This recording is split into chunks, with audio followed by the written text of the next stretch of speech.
Hey, Dylan. Can I have the key to this freezer? Yeah, hold on.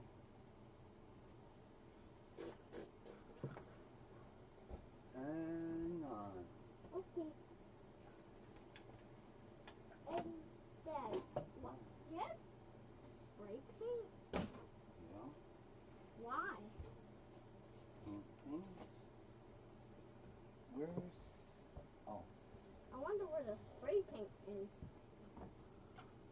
Oh, I think I see where the spray paint is. Right there. Yep. That's the spray paint.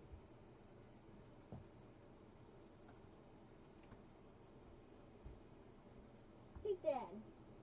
What the... Why is there nobody allowed to go in the basement?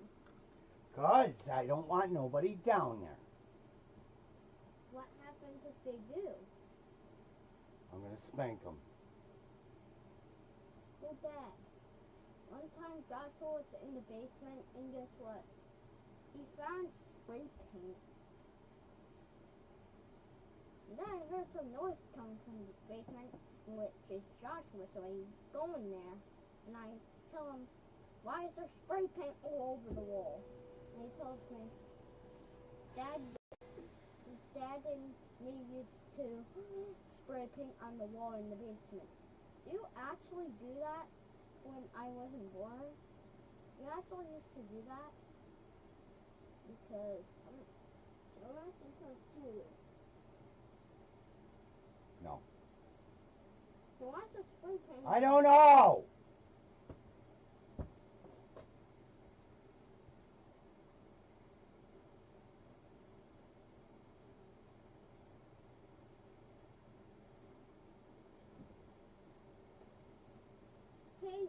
Hey, Dad.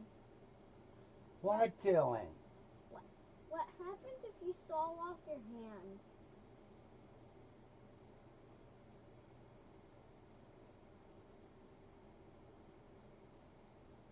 Would you grow?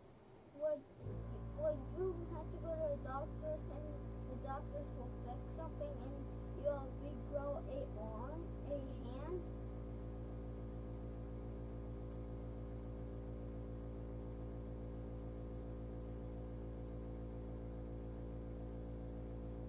So I'm just curious.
Hey, Dad, why do you have a toilet in here?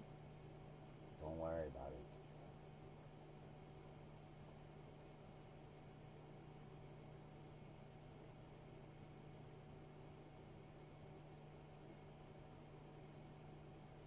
Why do you have a toilet in here?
Dad. What? I want to know when is this going to be done? Starting it right now. Oh. And that's why I really want to keep the snack covered. So that, like, freezer.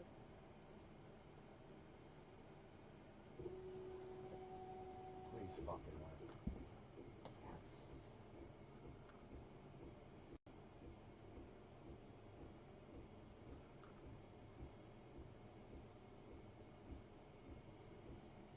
Did you look at the laser?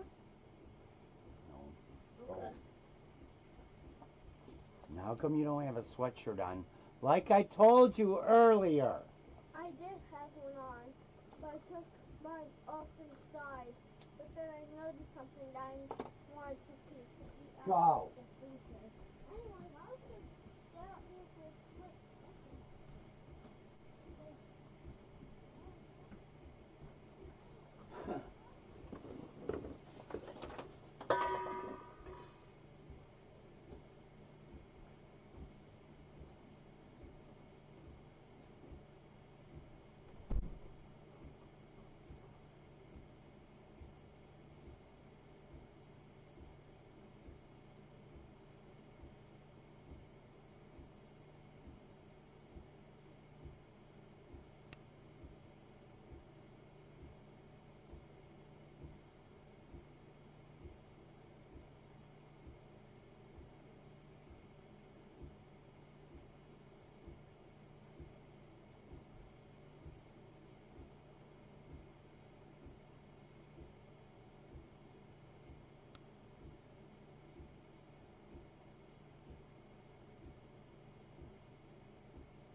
No.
Okay. Audio. South Camp.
Oh my God.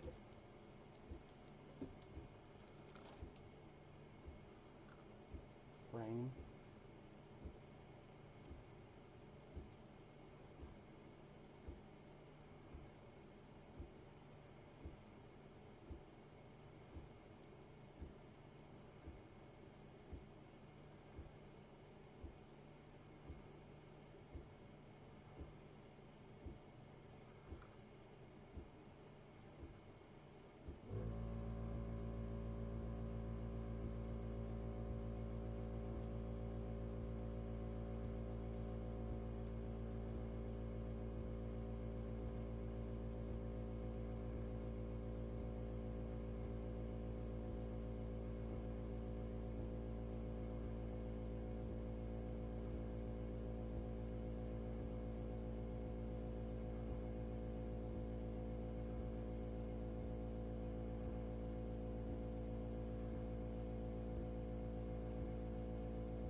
Shit, I got chat hidden.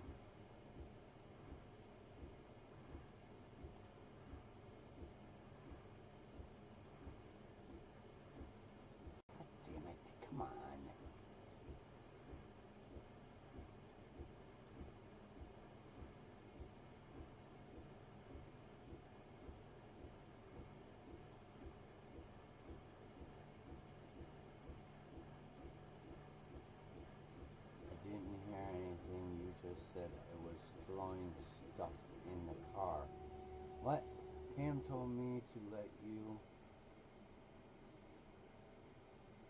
let you. You're probably getting in trouble tomorrow for leaving early. I got distracted and almost missed.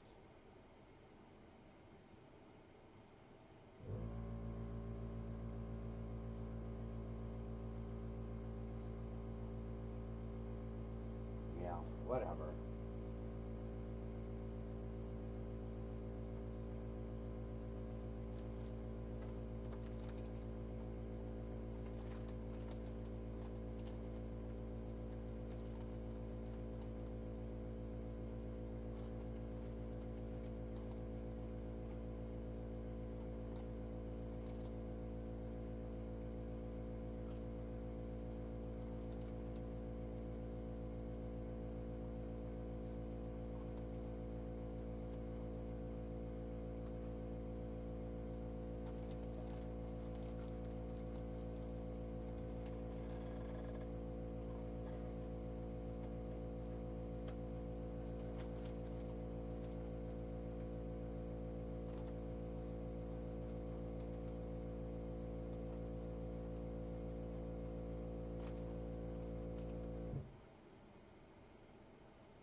She starts bitching. I'm going to say, listen, the wife called me. She couldn't leave work early to get the kids off the bus. This ain't going to work.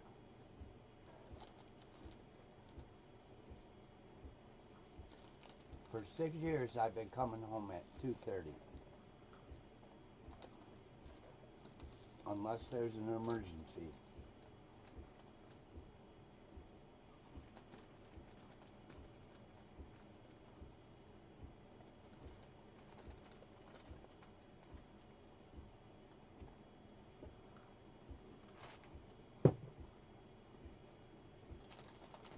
Fucking Justin don't have any kids.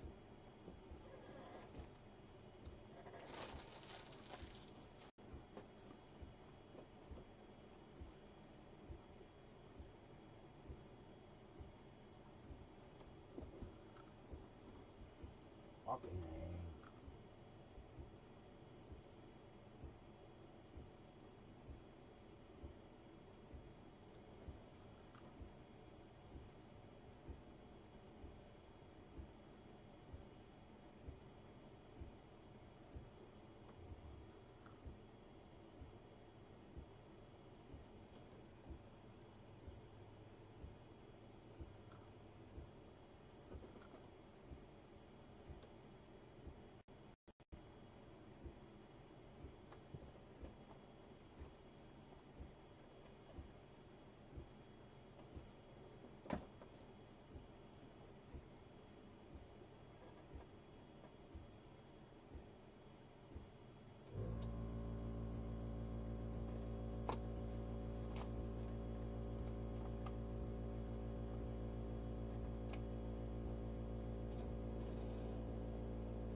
How old are they?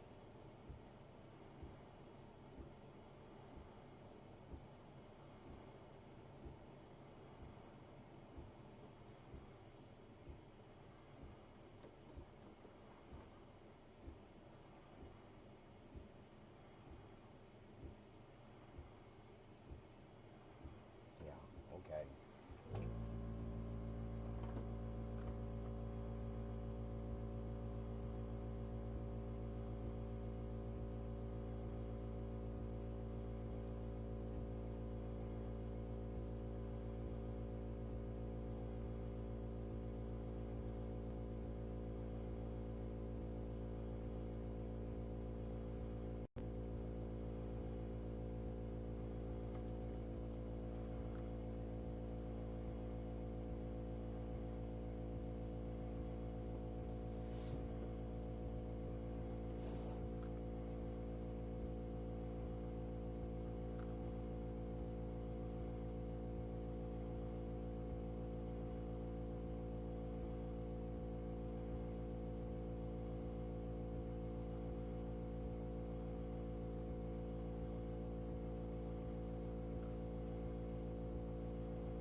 bored. This was my life of it.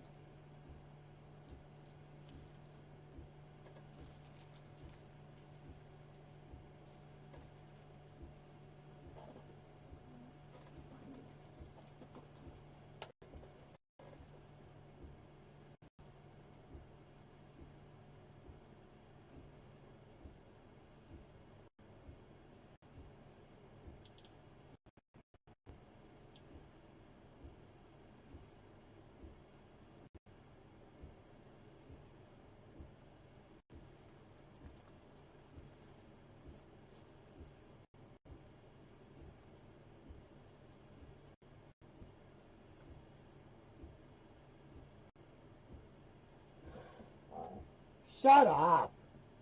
No! Get delivery like a sheep. See, hungry dog gotta eat. Private jet in the night. The entire planet wants to know where was Russ the Sus during this month's town hall meeting in Otter Creek. Go give me a Here's what we do know about Russ the Sus' whereabouts. The next morning after the town hall meeting, he was spotted creeping by the schoolhouse at 10 Wash it out miles real an good. hour Give when me the some speed milk. limit is 40.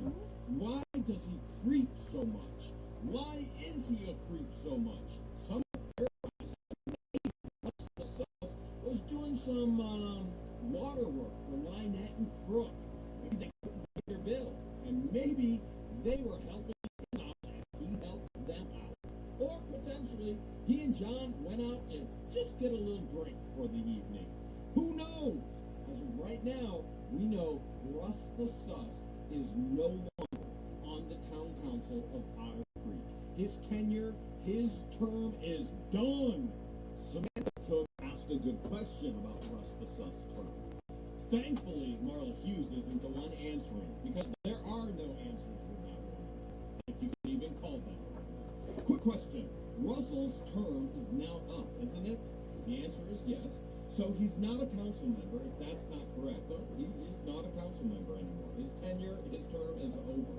If I remember rightly, as he got the 1-year term, I was wondering how this goes about setting the new board members. When they won their seats, would it be only a 1-year term and they'd be up now? So Samantha, here's the issue with Otter Creek. They have 5 seats. Each one of the seats is a 2-year term. Now, 1 year, 2 seats go up for election. The next year, 2 seats go up for election. So you're always odd, even, odd, even, odd, even. Except Otter Creek under Russ the Sus's tenure screwed everything up to where people were falling out, people were leaving, mainly not for Mott, Laura Mott, and then also Madam Mayor did not feel comfortable filling out Form 6 because there was a 1-year seat, because of not for Mott. Madam Mayor appointed that to Russ the Sus. Of course, he fought it tooth and nail, if we can even say. Hello. Hi. How you doing? He's always saying the water's so good. There might be danger, okay? Hello. But the rest of the Well, how y'all doing? It's football again. because there's 2 1-year seats and 2 2-year seats to get everything back on track with the 2 years for each seat. After that, everybody should have a 2-year term. I realize without How's the volume? visual Is it that okay? could be sort of hard to understand. Is it Just low? know that all 5 seats in a town of 100 people, Too loud? 5% of your population, must represent you on a town council. They should all have 2-year seats. Because Russ screwed up, there are 1-year seats. But it will be corrected. And I think the important thing here to actually talk about, to realize, the past 3 months, there's been no meeting. There's been a no-show. There's been a walkout. There's been no shows. There's been no meeting. What does that prove for Otter Creek? Otter Creek doesn't need a town council to be a town. If you unincorporate, the county comes in, our taxes all go down, they lower, we pay less in taxes, and the services from the county increase. It's a win for all the residents. Yet there are still some like Russ the Sus that want power over water. Water that's not even drinkable. Because if he has power over water, he can get favors of the adult nature. Dreamer JS says, I'm really hoping Zim is okay. So I have not heard from Zim today. I did hear from him yesterday. Pinch nerve. He's got from the ER. He got medicine and other things. So as far as I know, he's okay. And then Dreamer JS goes on to say, does this qualify as 2 misses for Russ Suss?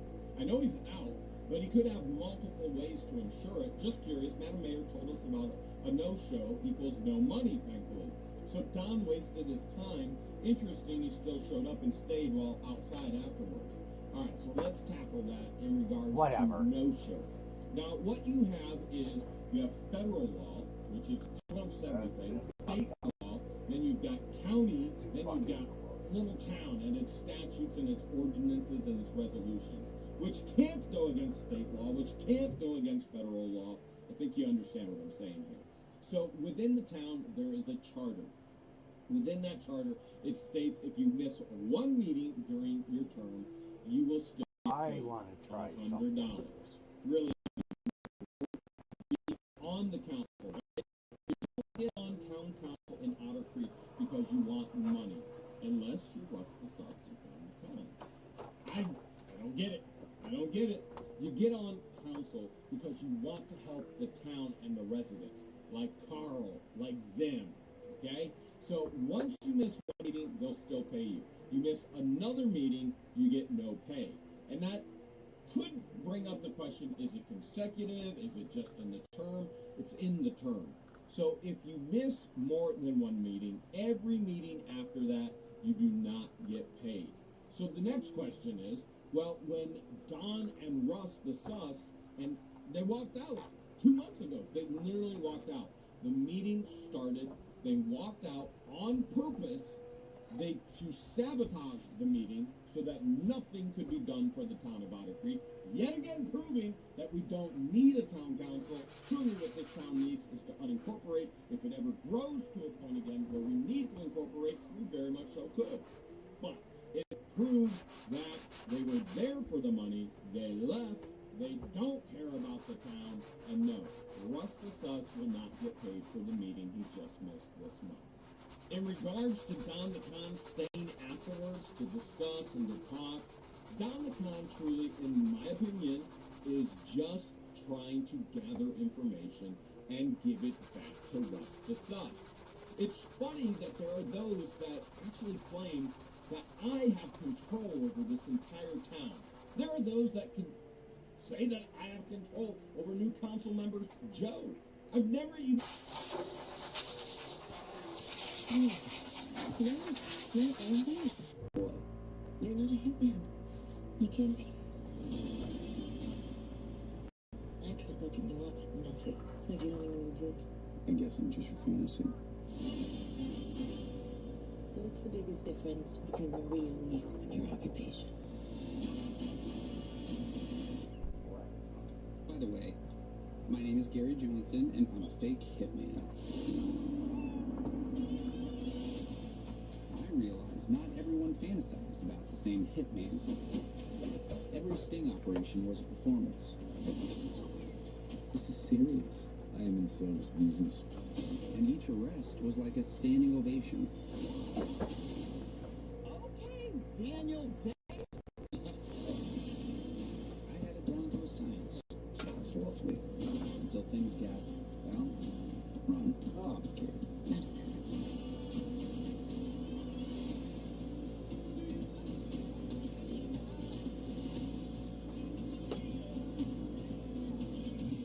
We're expecting heavy turbulence. So prepare to brace for impact. Do I scare you? No. Remember the lady came in trying to have her husband killed that we let go? No, that he let go.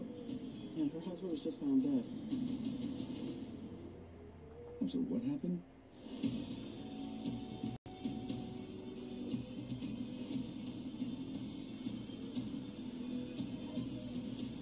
From my perspective, you're getting a little sloppy. You think you're Gary? Who hitman. Yeah, 3 more viewers. My name is Gary Johnson, and my simple question for you is, who is your Don't know. hitman? Don't know. We'll see.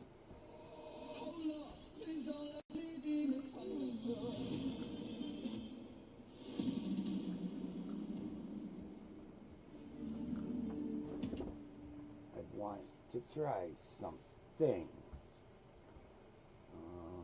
I mean,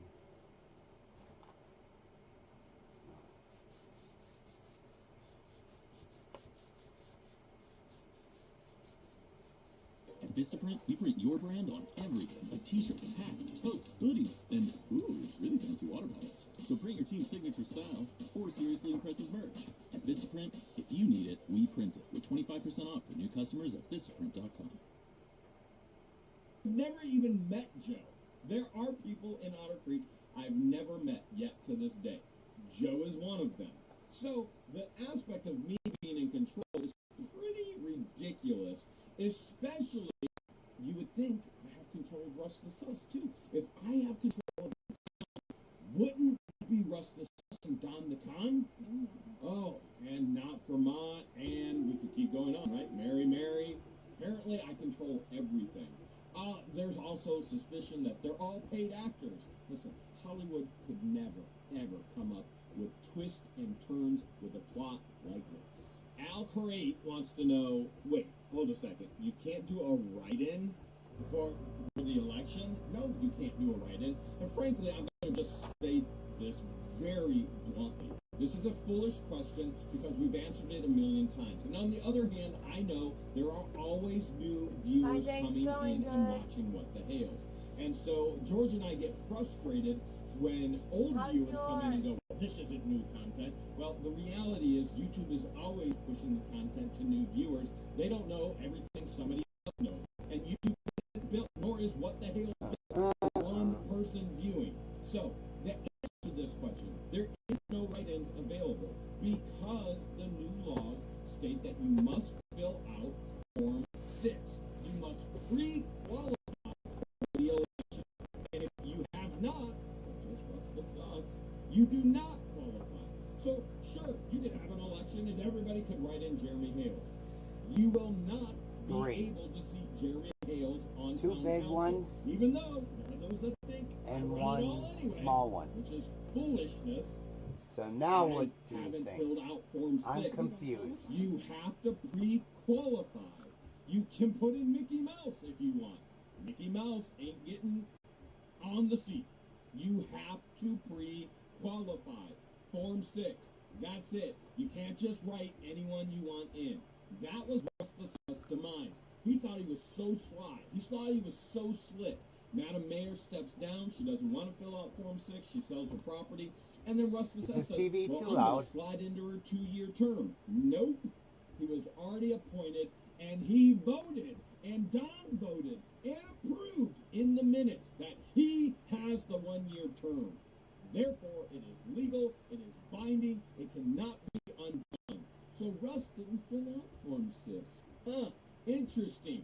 And I'm not going to either. You can't just write somebody in. They have to pre-qualify to be a candidate. And that's why there is no election. There are 4 seats, there are 4 candidates. There's no election because there's no opposition. You can't vote for somebody that doesn't exist over here. They were pre-qualified. Stewart was in, dropped out. Now everybody gets seated. Dennis Ramey says, okay, I need some clarification. I don't understand how not Vermont and Don the Con can run for office. They're both part of the previous corruption. And yeah, they both are part of the corruption, whether willingly or unwillingly. Now, I'm going to share my opinion point blank. I don't believe Laura Mott, or who I say, not Vermont, is bright enough to actually figure this stuff out. She was used by Russell, particularly to try and hide their theft of water from me, okay? The money Hello, how's the So volume? when the issue arose, I Is then the go back TV to too Ohio. loud? While I'm gone, they try try and pass a new resolution. Do I have to get which louder? hide what they were doing to me. They do it wrong. It's under Laura's actual tenureship as mayor, but it's Russ the Sus telling Laura what to do, and Mary's in the middle, and they all three screw it up. That's how not for ignorant these individuals are. To the point where I can see the town and I can take everything and they would have no more money, which I have chosen not to do. I've gotten my public records. If they continue to do foolish things, I will do that. I absolutely will do that. So we're going to keep our eyes on that. We'll see exactly how corrupt she really is as she's in a 2-year tenure now. Don jumps back into a 2-year tenure as well, which George just absolutely loves. Because he's comic relief, if nothing else.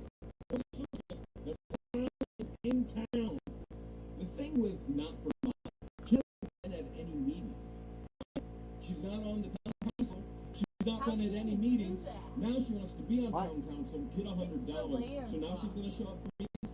So she cares so much about our Wait, you're supposed to be here. unless she's paid.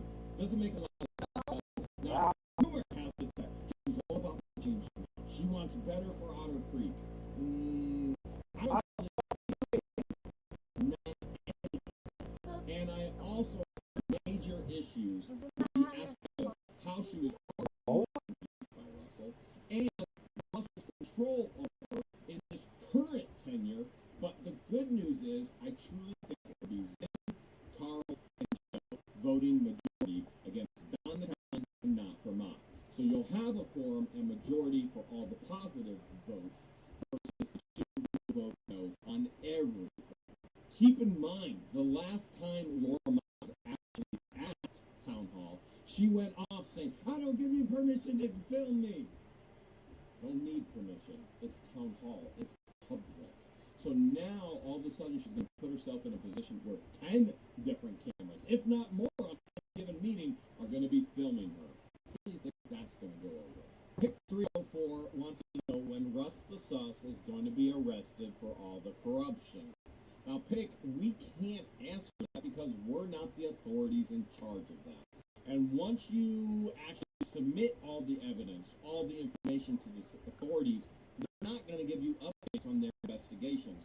What I can tell you is Russ the Sus is under an ethics violation. 13 points. He knows he is, and that will be investigated. I can also tell you that there's been information given to the sheriff's office. I can also tell you information has been given to the governor's office. I can also tell you that information has been given to the state rep. The information flow is all going out, okay? Let me hear you then. Now, when justice does happen here in Otter Creek, unfortunately, it's slow. We can't be the one to bring it. We can only give the information and expose it, as we have been. Don the Con doesn't like that I'm exposing all the corrupt things that his wife did. But he was a part of it as well. Remember, he got a fire truck for $500. Who was in control of those blind bids for that fire truck? Rosemary. Again, if not corrupt, conflict of interest. Huge conflict of interest, which then falls under corruption. And so it's not up to us to See, Night Train's on my side. or if he gets arrested. The proper authorities will figure that one out. Deborah Millinger says, by canceling before anyone shows up, Don the Con doesn't get a chance, right? No real supporters there? Like, Don, you're the one supposed to be representing the residents of Otter Creek. So let's tackle the check first. All right, no meeting, no check.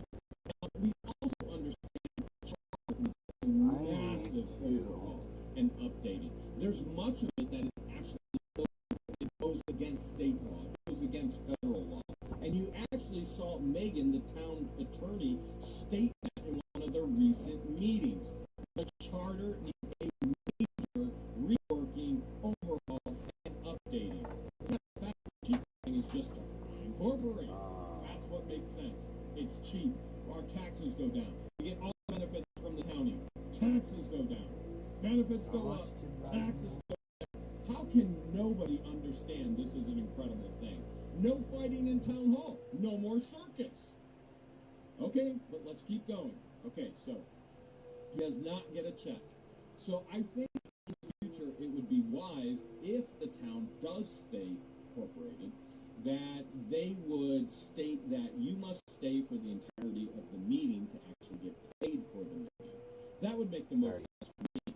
I would hope that we would better because we obviously see there are individuals that use and abuse that getting that $100 check, which may mean the world to them and means very little to you and I, right? We could go and get $100 doing anything anywhere. They just want to create chaos and take $100 check from the residents and the people and they'll be on their way. All right, second question. No real support.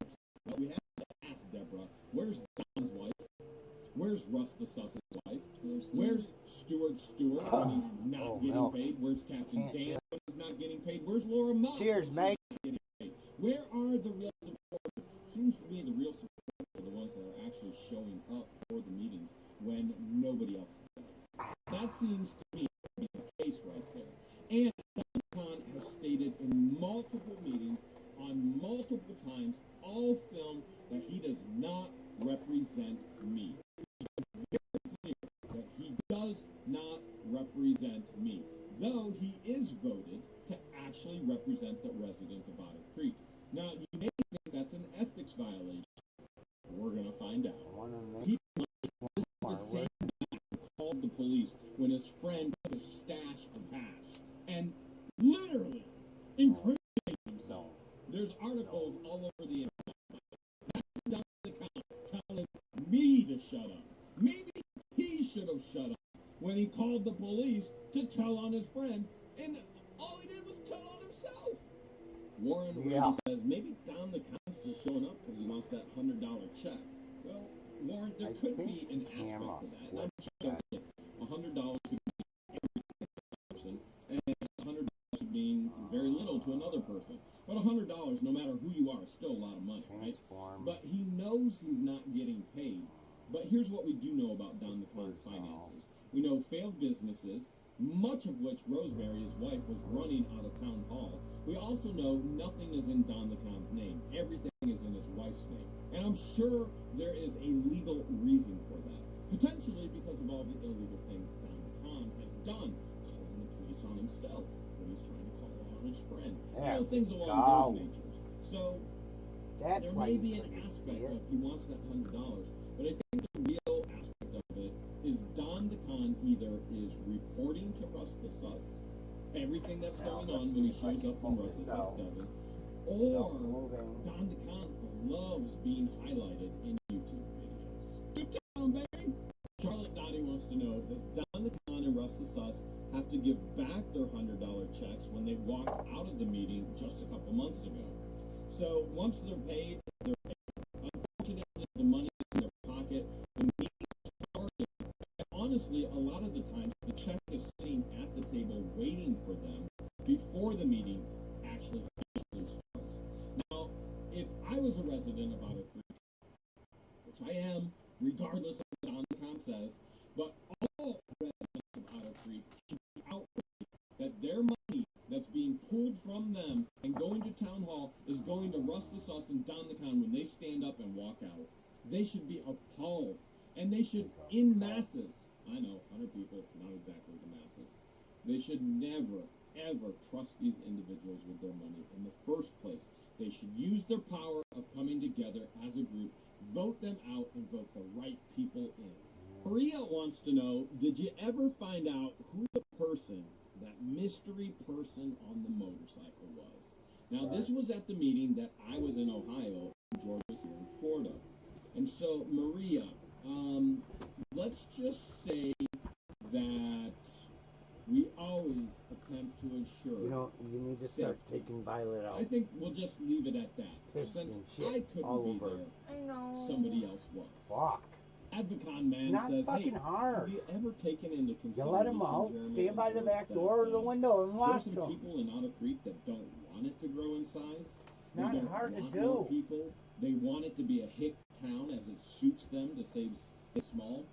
Okay, well, has it ever been brought to our attention? Absolutely. single town hall meeting. Russ the Sus, his Jamie. own daughter, filming over 10 years ago, and them stating, the members of the town, that her own father is the problem, who wants to... Jamie. No one flavors like we flavored. Real nice. Wants to trash up the town, not clean up This the is town. 2 days. I mean, it's a town of hoarders. It's a town of garbage She collectors. used the word ghetto. 2 days. Russ the Suss's own daughter said this is a ghetto. Now, how does that make you feel as a father going to the town council complaining about you done to this town? And Russ the Suss's response is, it wouldn't be Otter Creek if there wasn't garbage everywhere. Yeah, we've kind of considered it. It's pretty evident. That is complete and total inconsideration for your neighbor. Your goal is not to live peacefully, your own pursuit of happiness, when you have neighbors. Well, how y'all doing? It's football again. How you affect your neighbors. How you affect how you now when you Not go back right. now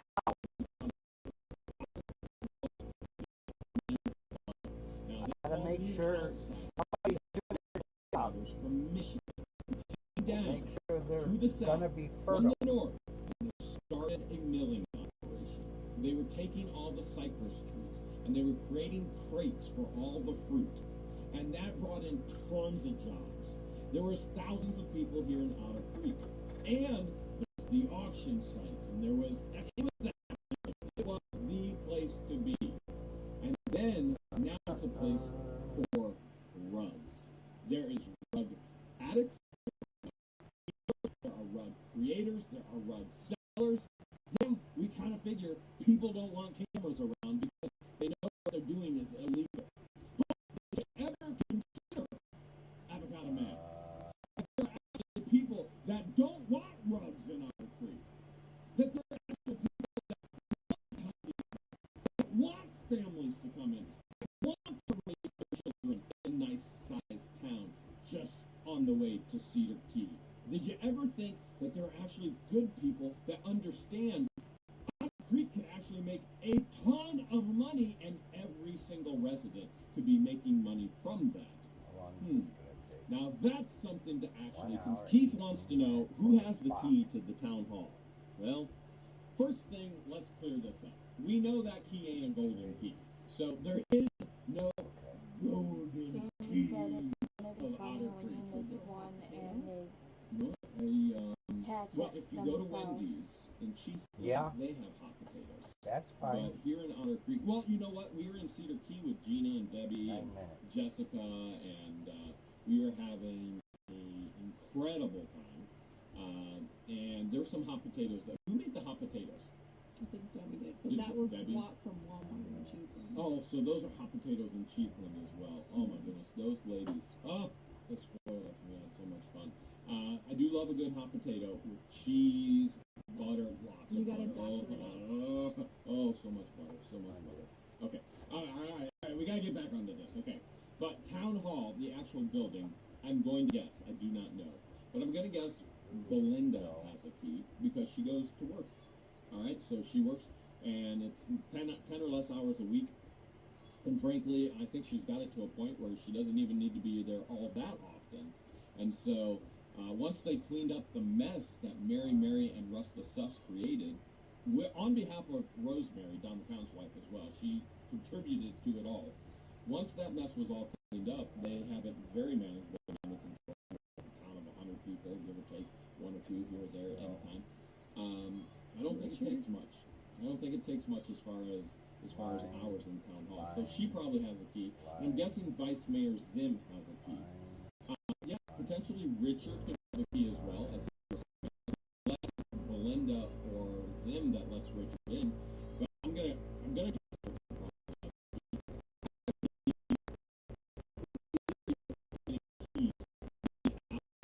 in that's just my opinion.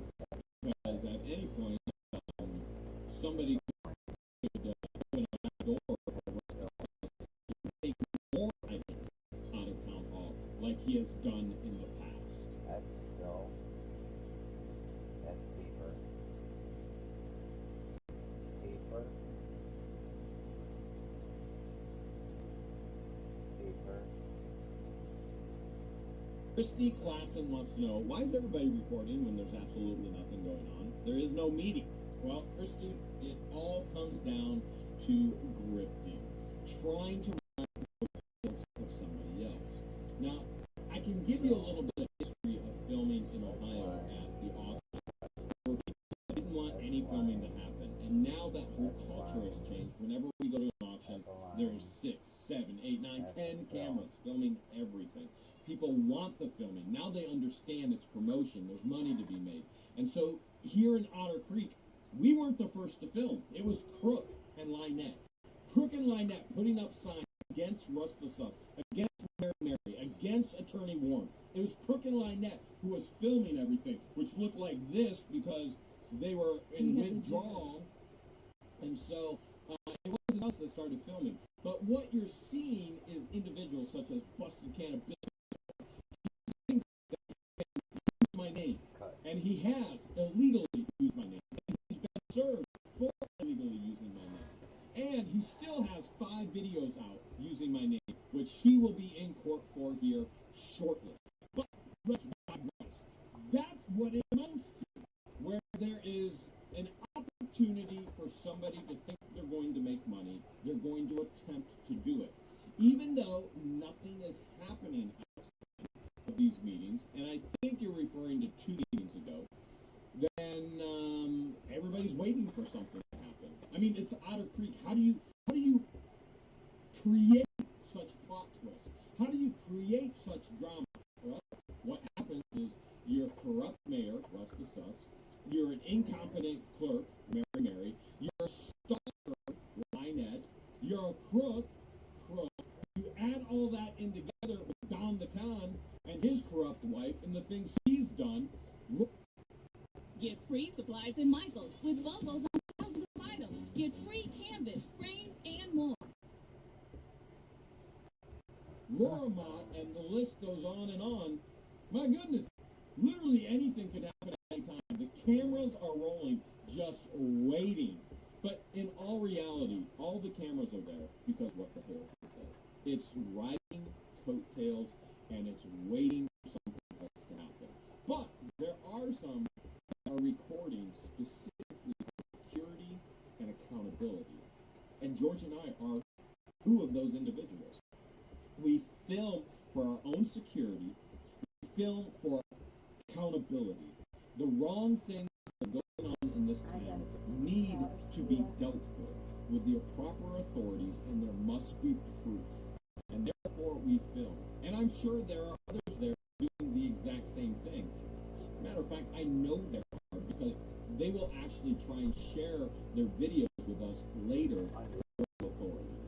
Angela Tester wants to know, who's the blonde lady talking to Don the Con? As a matter of fact, what her long is a lady who's with long blonde hair, part of Don the Con and Russ crew, and the dreaded neighbors. Well, let me help identify. So, we already just mentioned Busted Boys. That's the woman over twice his age who he claimed he was having adult relations with. Okay? Now, that woman also has 2 daughters. And the story is told in Otter Creek that these 2 daughters actually lured Russ the Sus into a room for the favors he was after, and either somehow secured him to the bed in that room and then robbed him of all the money, and he was found that way. And this is a story that everybody recounts in Otter Creek. These are individuals that have Okay. well, Seems take like it for what it's worth. That's the story that's told to everybody. You know, the foolish thing is everybody in Otter Creek talks behind everybody's back, except for me. No pooping in the camper. I will say it to your face, or I will say it the same way I would say it to your face, and it will be publicized on the internet. Watch. And so I am not about this pettiness of talking behind each each other's back. I'm about truth, and I'm about integrity, and I'm about character, and Not doing in the the right middle of things. So in regards to Okay, who the bye. boss lady is, well, that's who she is. And then the question goes on, and by the way, she is not a dreaded neighbor. I don't find her a bad neighbor by any stretch of the imagination. I haven't had any issues whatsoever. Her grandson actually threw a brick and destroyed one of the cameras here on the property, and that's not her. That's her grandson. He was underage, and he did that as he was being lured to do that by Kenny Jr., one of the rug addicts here in Otter Creek. And so we have not pursued action towards that because of his age and the influence he was under. Once he gets to age, does something like that, I will pursue it. But that being said, the question goes on, why is Don saying that the last meeting was illegal? Well, that's a very good question. Don is trying to state that seeing the candidates in the empty seats, the two one-year candidates, which was Carl and Joe, who were running unopposed because there was two one-year seats, two candidates for one-year seat. Therefore, no election should have been sat immediately, which is legal. But there were three two-year seats. Now Stewart has dropped out. Laura and Don will be seated without any opposition. So Don's trying to state that putting Carl and Joe in that one meeting in those seats was illegal. Well, it's completely and totally legal. They ran unopposed, and as a matter of fact, you heard Darlene, one of the Hudson sisters, say, Russ, you did the same thing when I ran. You put me in early. I ran unopposed. My Audio, term wasn't 1, ready 2, yet. 3, 4. Sat me immediately. So it's interesting. Don McCown calls it illegal when Zim is doing it, but didn't call it illegal when Russ the Sus did it. Beverly Ridgway Smith has a lot of questions. Beverly, I can't answer them all, okay? And so, but I will answer one where she says, Don McCown states, maybe we can get this, or we'll come back when everything's ran the right way or corrected. It's not choppy anymore. So she asks, maybe we, or she states, maybe now we can all get back to you and things are the right way. What does Don McCown think the right way is? Well, see, I asked you how the audio was. The right way is the way everybody thinks the right way is. Their way. Now, you can say, all right, Jeremy, you think there's a right way. I do think there's a right way. I always think there's a right way. I think there's a legal way. There's a boundary within the legalities that this is the right way. Don McCown seems to think, well, you always did it this way, and therefore that's the right way. Now, you realize I think there's a right way. Don McCown thinks there's a right way, and they're two separate ways. We all think we know the right way, right? But here's the reality. We have voted people in to create law and create order in our country or our culture even, and therefore we must adhere to that, or it's the wrong way. Just because it's always been done this way doesn't make it right. Roseberry, running 3 businesses in Otter Creek Town Hall, is illegal and wrong. It was then, it is now, it always will be. But yet, Don McCown has no issue with it. It's illegal. What she did was wrong. Now, he thinks, there's nothing wrong with that. We didn't have a computer at home. We didn't have Lady Pirate fishing charter. I think that ship has sunk. His right way, this is the same guy who called the police on himself when his best friend stole his stash, okay? And so if you think his right way is the right way, I'm sorry, but I'm going to have to disagree with you and say that's the wrong way. I think the right way is the right way within the boundaries of the law. And there could be multiple ways within the boundaries of the law. As long as it's legal, it's the right way. And as long as you have goals, you've got to have goals. And some of those goals have to be at the very top. Is it legal? If we're going to define what is the right way, we need to ask the question, is it legal? Yes, if it's the right way. I think question number 2 ought to be, does it benefit the residents as a whole of Otter Creek? Thou the answer shalt is not yes, then poop that's in the the right cane way. cart. I mean, that's really two simple qualifying questions. Legal, does it benefit the residents as a whole? And then that's the way I would love to see Don the Con go. Remember when wearing a seatbelt was not the law, but now it is the law? Remember when we said, okay, it's not illegal to not wear a seatbelt, but then all of a sudden they asked the second question, is it good for the whole of people? And the answer is yes, it saves lives. And can you remember the uprising when seatbelt law was passed? You're not allowed to drive without a seatbelt. You remember the uprising? Oh my goodness. Oh my. People were just going crazy. And yet they're alive. And that kind of shows the mentality and the stupidity and the ignorance and the foolishness of people. You can't tell me that I need to stay alive. Oh, thanks, I'm still alive. Okay, and that's some of the mentality and the foolishness and stupidity in Otter Creek. Sitting there going, you can't tell me unincorporating would be better. Okay, lower taxes, more benefits from the county. You're alive. This is like, hey, what I'm really trying to do is tell you, put your seatbelt on and you'll stay alive. Right? I mean, you get that. I think you and I get that. Whoever you are on the other side of the camera, we get it. It's for our lives. Yeah. It's for our own benefit. It's for our own safety. But Why there didn't are it still cut? people who want to fight Oh, because against I it. edited it after. Don the Con doesn't want to clean his property up.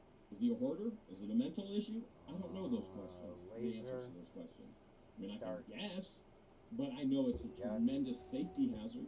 I also know it's horrific what he's doing to his neighbors, keeping his property like that. I know he does not keep his dogs on a chain or a leash, and they're attacking neighbors. I know that's not okay, and he doesn't want to put his dog or contain his dog within a fence, on a chain, on a leash, you name it. They're not even safe. Nobody is safe in Otter Creek right now. It all has to change for the betterment and for the good.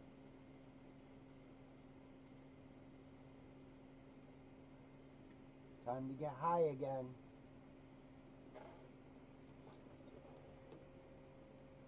Yep.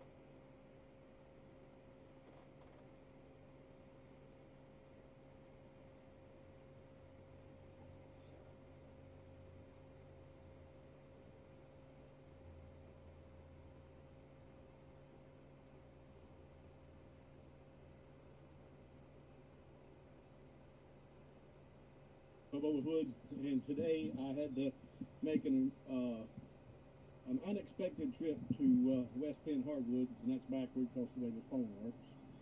But so I decided.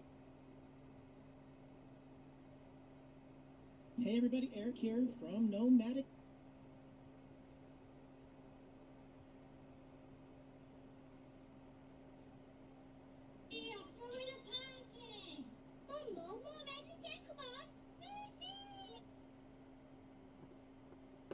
When trucks are what you do truck month better than anyone else. You do trucks that work harder and play harder.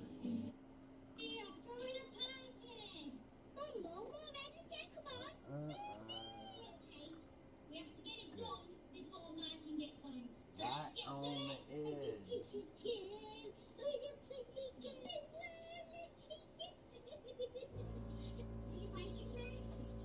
Big bird! It's a big bird!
pocket and bring me the key. Take Piper in the house.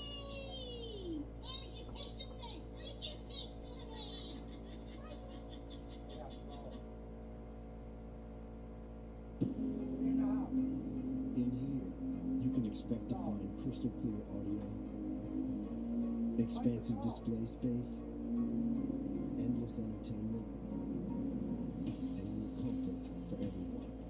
But even with all that, we still left room for all the unpredictability, spontaneity, and unexpected things you'll find out here. The new 2024 Grand Cherokee Indian. Jeep, there's only one. Sid's been thinking about getting dentures for a while. Well, picture this. Aspen Dental is offering $500 off premium dentures and a guarantee they'll make it right or your money back. Helping bring back nice to see you again smiles. Anything else with Don't Gorilla Glide? Lately my hair has been an absolute mess. Look how thin it is. Can't really do anything with it. So I've been looking at new hairstyles and Beck has suggested something that she can do that will make my hair look better. Do I trust her? Not particularly. But this stuff I bought myself and I know has not been touched or tampered with.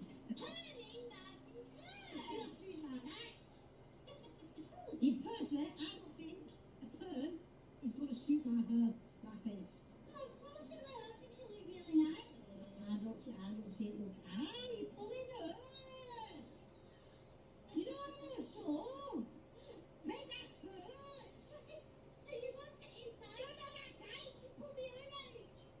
Right. Martin's been a big baby, so I have to dampen his hair. I'm hurtful. See, that's what you do. That's not hurting. It's you, you big man, clumsy hand. Cheeky, yeah? Yeah, you make that feel out.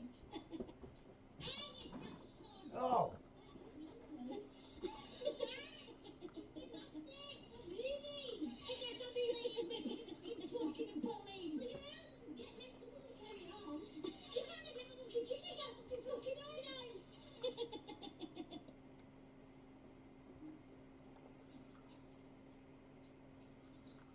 Oh, that's sting.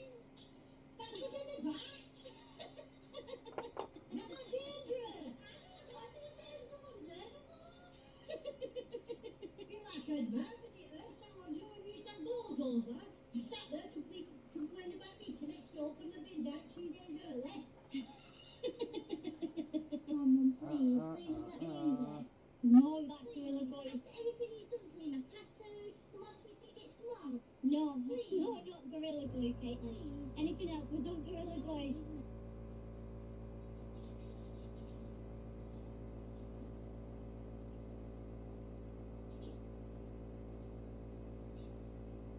So how long has he got staring for? About 40 minutes, let me have a look. I don't like it. Well, it's tough, he's stuck with it now. You said perm's not permanent. They're not permanent, but yours is. It's not permanent. Because you've got glue.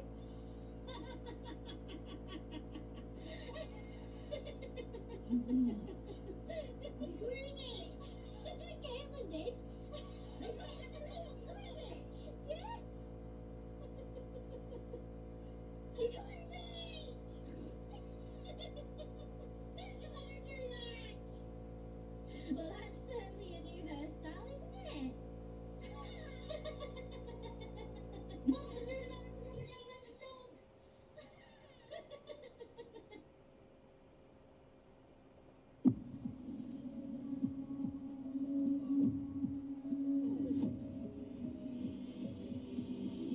Get this low-mileage lease on this 2024 Cadillac Lyriq all-wheel drive tech for around $569 per month. No, I don't buy it. What? You're not a hitman. You can't be. I tried looking you up, nothing. It's like you don't even exist. I guess I'm just your fantasy. So what's the biggest difference between the real you and your occupation?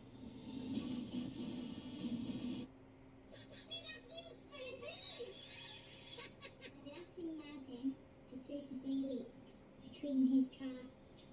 So I thought I'd give his car a makeover. So we did the neck, like top stuff. So when it comes round, he's going to think we did this.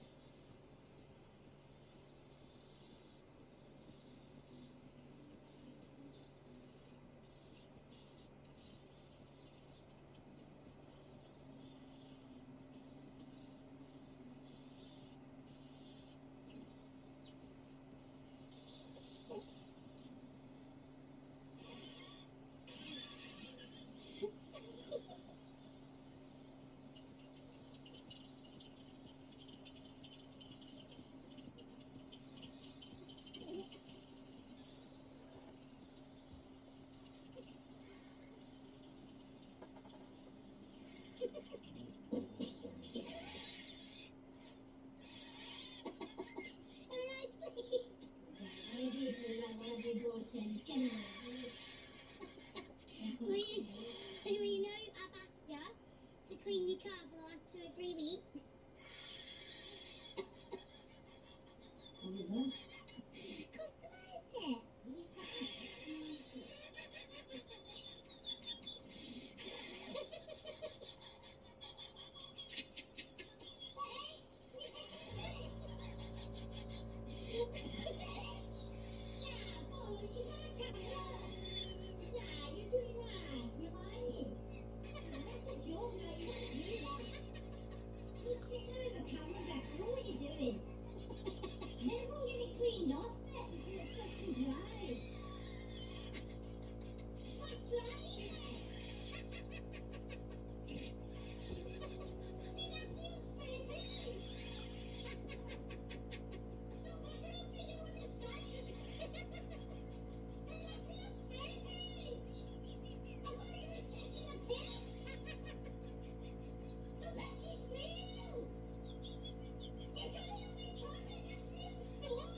After my car accident, I didn't know if I had a case, so I called my attorneys now at the Barnes firm. My case was worth $1.2 million. Do you have a case?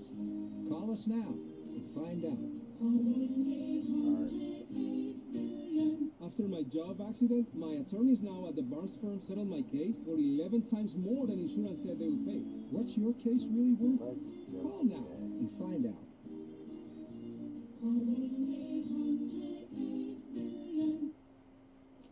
Avoiding athlete's foot? Prevent it with Lotrimin Daily Prevention so you can go with confidence.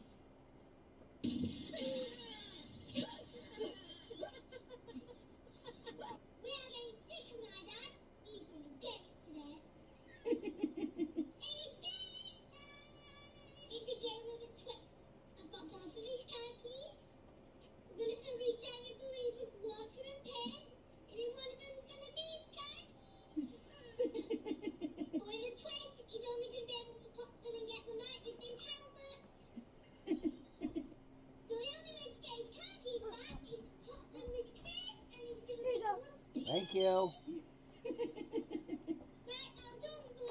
Thank you.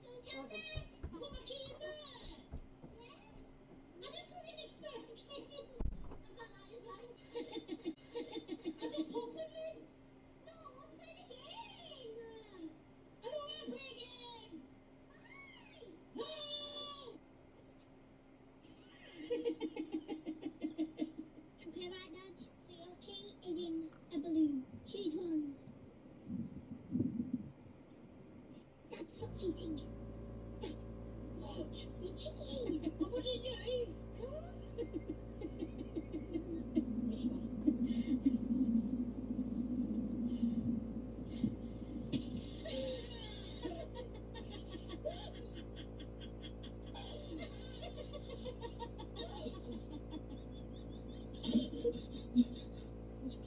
This one then.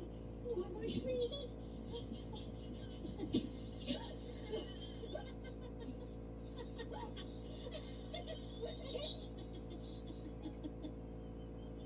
Get your face on the job, Kate. It's my face. Oh my God, she's so hard. It can't be this one. Give me a kiss.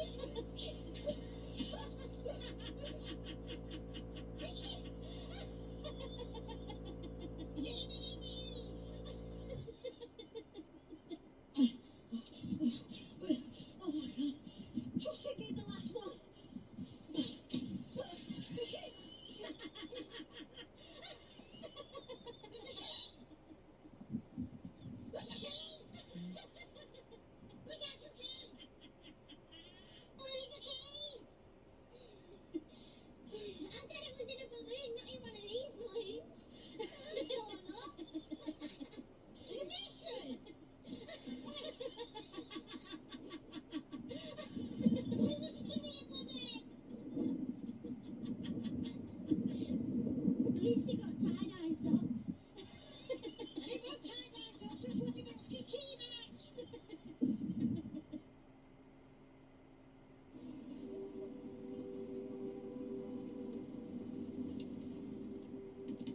I'm proud of you, sweetheart.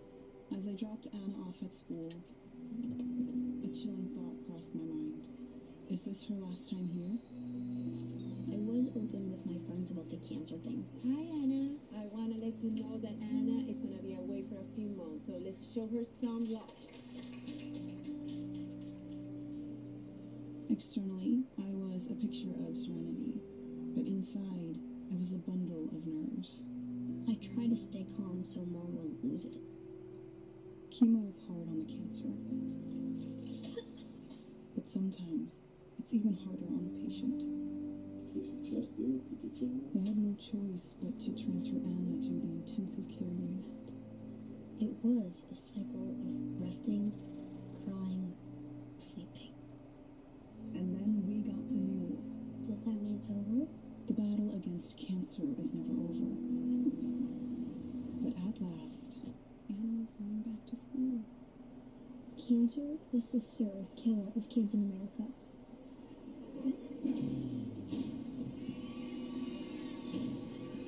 Gun violence is the first. I really think we should have been able to beat both.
gym.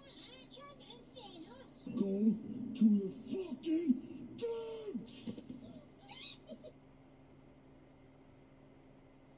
Fulfill may look like a candy bar, but with 15 grams of protein, we swear it's a protein bar. Working it with the Experian app, your credit's gonna look so money. Hit check, see your FICO score anytime to find out if you're in the green. Lam it up with Experian Boost and raise your FICO score an average of 13 points. Get matched with credit cards tailored to you. And look like $1,000,000 by saving on auto insurance. The Experian app looks good on you. Download it today and give it a try for free.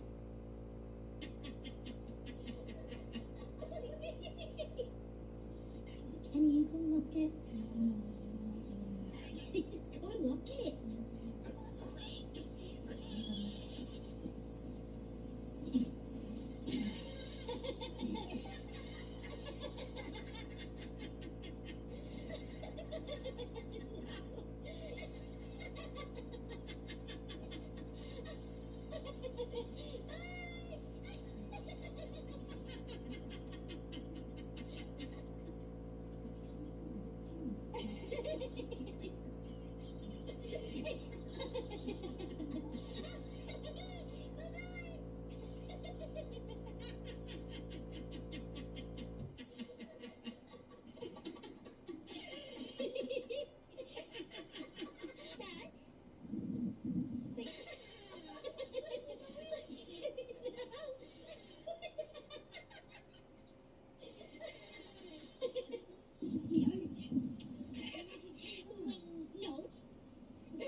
Alright.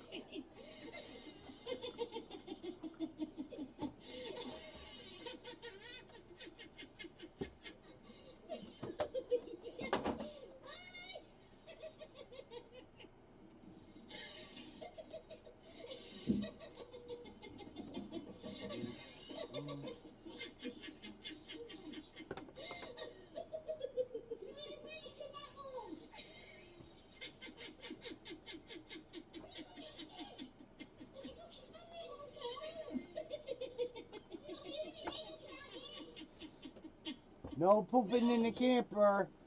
That was hilarious.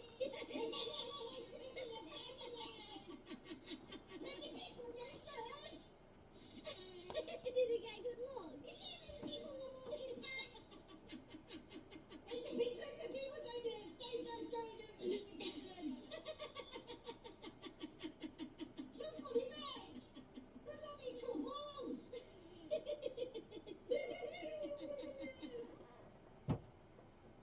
Laxatives. The laxatives are back. But these ones are going to hit you in not 20 minutes. We are going to play a little game. I always buy bottles of pop, and for whatever reason, everyone thinks it's fine to come along and just drink all my pop, even if it turns on the last little bit. They'll drink the pop, and it's rather annoying. So, let's play a little game. I'm going to put laxatives in just one of the drinks, and then I'm going to explain to them if they'd like to play a little game. To take a swig out of one of these drinks, knowing that one of them has got laxatives. That's one. That's all four. That's right. Bottles are in, laxatives in one of the bottles.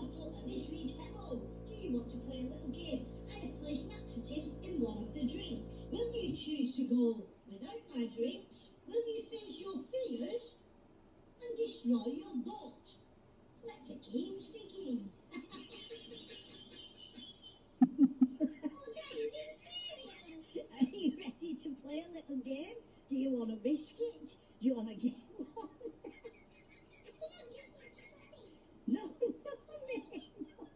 Not a chance. You need to play the game if you want to drink.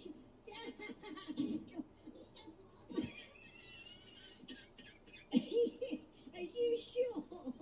Have you read the game? Have you read the letter correctly? No, don't really put anything in it. No, no, no. No, Katie, I have put. Look, empty tubs. Like, empty. 4 empty tubes I have. Are you sure? Yeah, I'm sure. Are you? Yeah. What? Yeah, you take a piss. I drink for nothing. Fuck me. Why is it throwing it in? What are you talking about? We're having a break. Go buy your own at the Stop. shop. You skin your work many hours. Are you gonna risk? You know. Are you? Have you drink?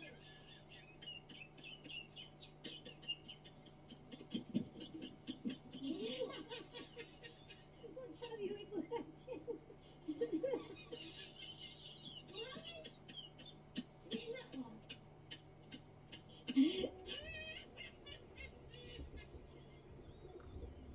So after the bottle, which one would you want me to drink then?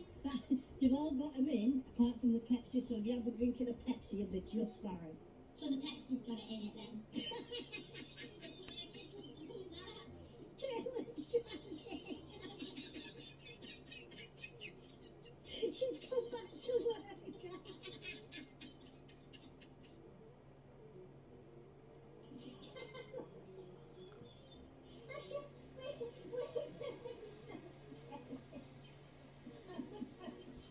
I'm about to prank next month on Christmas morning with Christmas.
Tremendous helps you send Visa, PayPal, and gift cards in bulk worldwide. Just tell us who and how much. We automate the rest. We'll track what you've sent and spent along the way. Try Tremendous today. I don't know. Washing up liquid in the dishwasher. Let's just let the dishwasher when we changed it and fill it up. Then it just will explode the bubbles that go down. Not me and Kenzie, just you.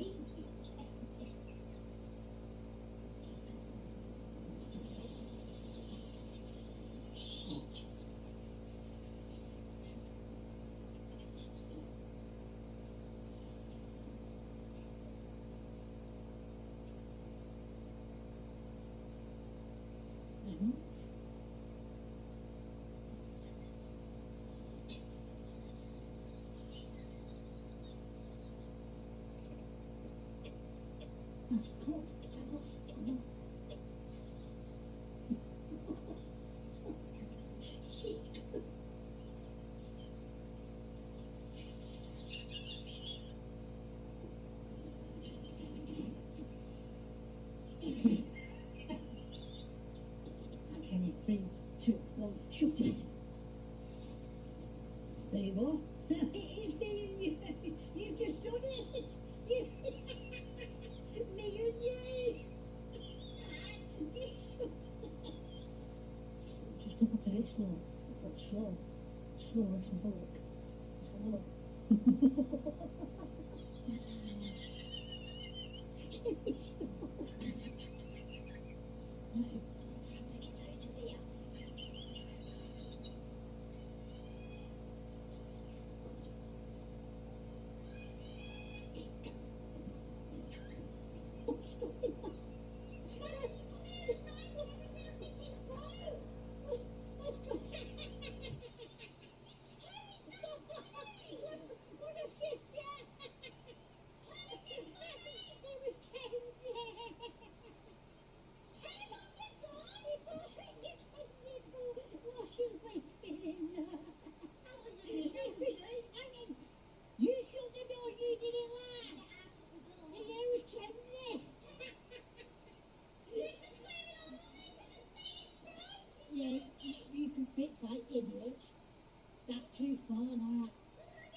Yeah, can you get that fixed now? Are you grounded?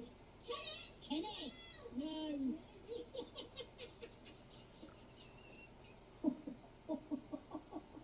It's getting worse.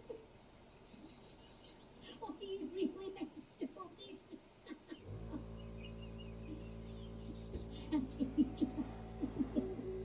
It's not funny. It was good though. It was funny.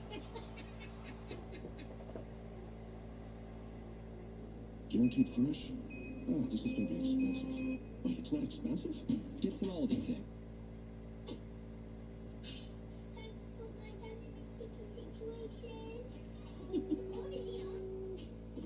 No, Katie, that's strong enough not anymore.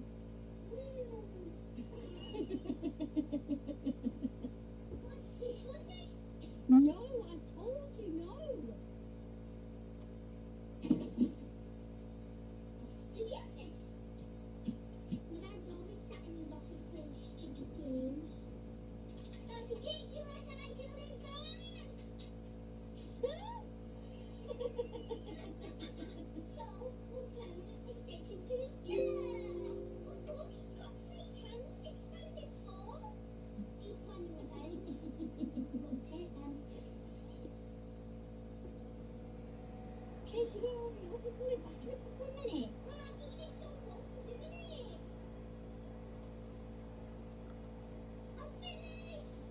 You think it's gonna smell like kisses?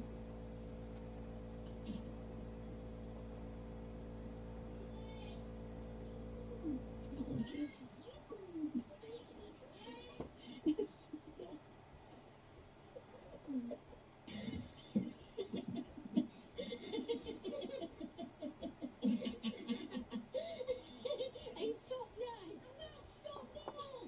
How did you not think I'd notice? I feel it! I can feel it soaking through, you idiot! Soaking through? Yes, it's soaked through my pants!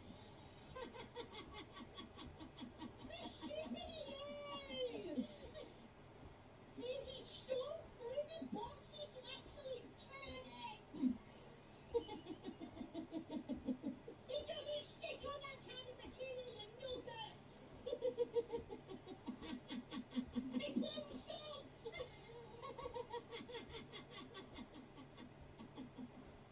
One of me plums are soaked!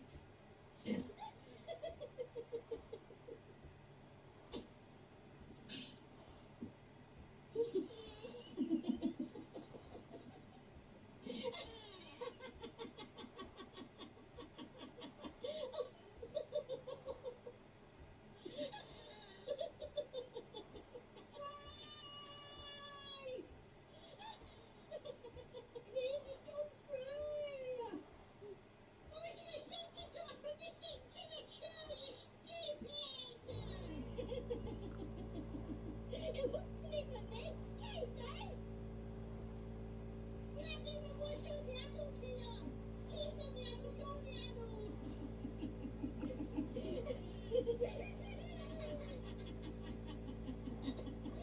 I'm great, I'm not ready yet. Fantastic, just show me everywhere. Back! I cleaned my kitchen out. My plum is stuck. Not keep on with it, I don't even need to put on the plums being peeled off and the skin before. HTC, reorders! Black emerald, beetle! I don't need a pearly!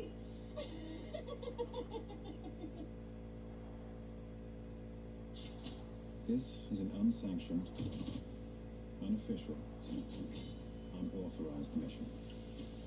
It is not planned by the rules. So neither shall we. Smith and Gentlemanly Warfare Rated R.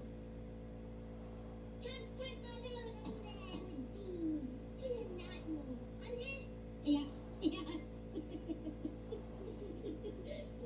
Michael, David, you go all crazy. We're waiting to get back from breakfast, and we're going to hide a dress pair of shoes, and we're going to play some with these.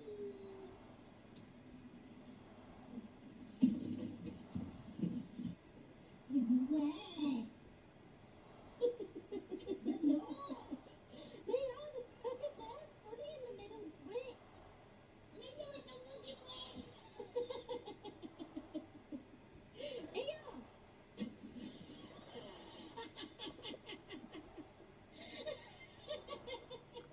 Jane? They're yours. Well, as long as you manage them, well played.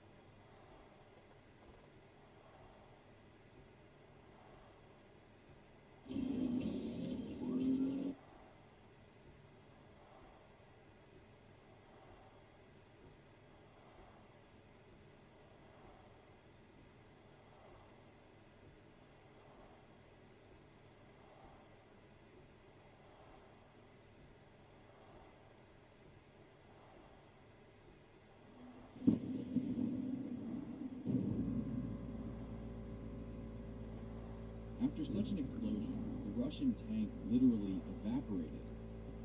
And now, watch as the Russian tank tries to escape after the unsuccessful attack. The Ukrainian drone catches up with it and hits the target.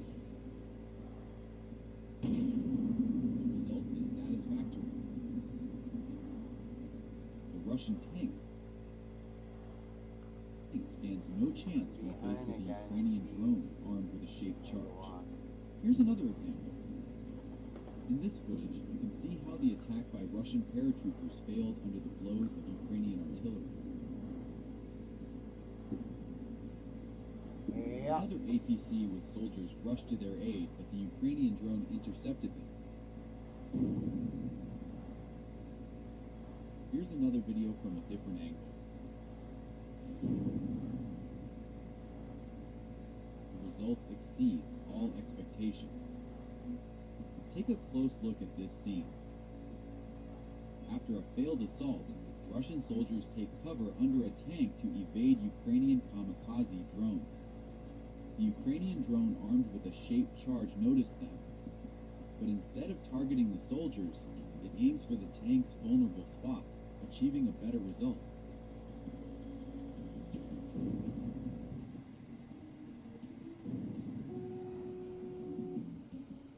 Russian soldiers probably didn't expect that. In today's episode, you will see many dramatic scenes from the battlefield that were recently filmed. So, thumbs up for the great work of Ukrainian drone operators. And let's get started. Another abandoned T-90 tank, after a Russian attack, received 2 drone strikes and caught fire. The drone operators reluctantly have to burn down brand new Russian tanks so that they don't fall into Russian hands again. Take a look at this tank. It's absolutely new and undamaged, but at the moment, Ukrainian soldiers won't be able to claim it for themselves, so it must be destroyed. There's one simple sugar hack anyone can use to reset their blood sugar almost overnight. Did you know that you can pee out blood sugar? Most people don't know this, but the real reason behind imbalanced blood sugar has nothing to do with eating too many carbs or sugars like we thought, but instead with sticky protein-filled cells clogging your pancreas. They found that these sticky protein-filled cells prevent your pancreas from flushing sugar out of your body. So sugar builds up in the pancreas and is then forced back into your bloodstream, pushing your levels higher and higher. Luckily for you, there's now a solution. Top scientists at the University of Dusseldorf recently revealed an odd new way to flush these sticky protein-filled cells out of the pancreas. A simple hack you can use starting tonight to remove excess sugar from the body through urination. This solution is now clinically proven to restore healthy A1C levels within minutes, regardless of age or current condition. More than 112,000 people of all ages are already using this natural solution and have been able to stabilize their blood sugar once and for all. I urge you to stop what you're doing and scan the QR code to watch a free video that shows exactly how this simple solution can help reverse type 2 for good. And remember, you won't need a doctor or have to spend hundreds of dollars, as this is something you can easily do from home. Just imagine no more spikes, no more stress, or feeling guilty whenever you want a piece of cake. And best of all, you'll finally have the energy to play with your kids or grandkids whenever you want. However, the $28 billion diabetes care industry has already removed this special presentation from the internet twice before in a desperate attempt to protect their profits. So it's uncertain how long the information will remain available this time. Scan the QR code before it's too late.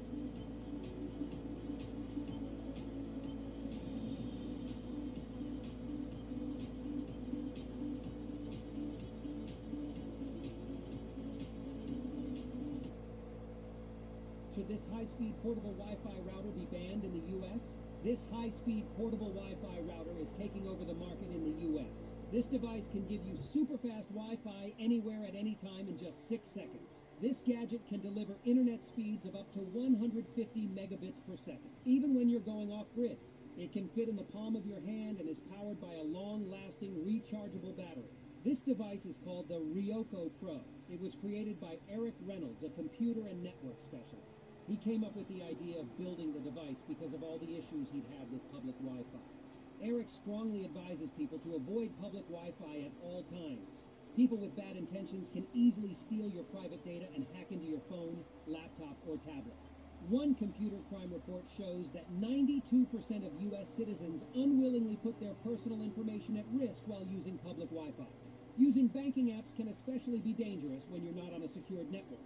So Eric Reynolds came up with the idea of building a compact device that could create a stable, secure, and fast Wi-Fi signal on the go. After 2 years of development and hundreds of beta tests, the Ryoko Pro is now available to everyone. The combination of innovative technology and advanced computer engineering has allowed this small device to give you a lightning-fast internet connection anytime, anywhere. With Ryoko Pro, you can stop worrying about your personal data getting stolen. Unsafe public Wi-Fi and roaming charges are a thing of the past, as this little device protects your data with a super-fast, secure connection. The Ryoko Pro can boost your Wi-Fi speed up to 150 megabytes per second, meaning you can surf online and watch videos in high definition without any buffering or interruptions. You don't need any technical knowledge to use it. Just press the power button, set up a password, and connect your devices. You can easily connect up to 10 devices by scanning the QR code on the Ryoko Pro, and its connection is totally private and won't be visible to others, making it super safe to use. The Ryoko Pro package comes with a SIM card already pre-installed, so it's basically plug and play. Ryoko has a large rechargeable battery that easily lasts up to 8 hours, more than enough to provide you with lightning-fast internet for a whole day. With Ryoko Pro, you can watch your favorite movies and series on the go, use banking apps, and make payments in the most secure way possible. Or you can work, play video games, or video chat from any location. And the best thing, Ryoko Pro has an ad blocker installed, so you won't have to deal with annoying ads anymore. And it's much cheaper than paying a monthly data plan for each of your devices, or paying those annoying roaming costs when traveling abroad. The creator of Ryoko Pro wants as many people as possible to know about this new technology. That's why today you can get an exclusive 70% discount and order it for even cheaper. This is a great deal, and it might be taken down anytime, so it's best to act now. Scan the QR code and order yours now.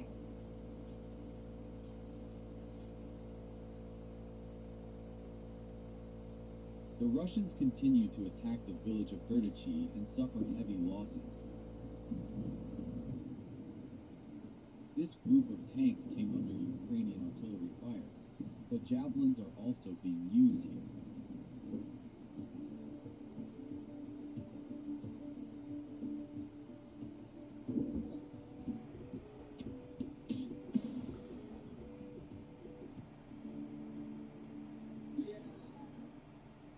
Despite the fact that most Russian tanks are now being destroyed by kamikaze drones, and javelins have taken a back seat, they still remain a favorite weapon of Ukrainian infantrymen. Take a look at the next scene.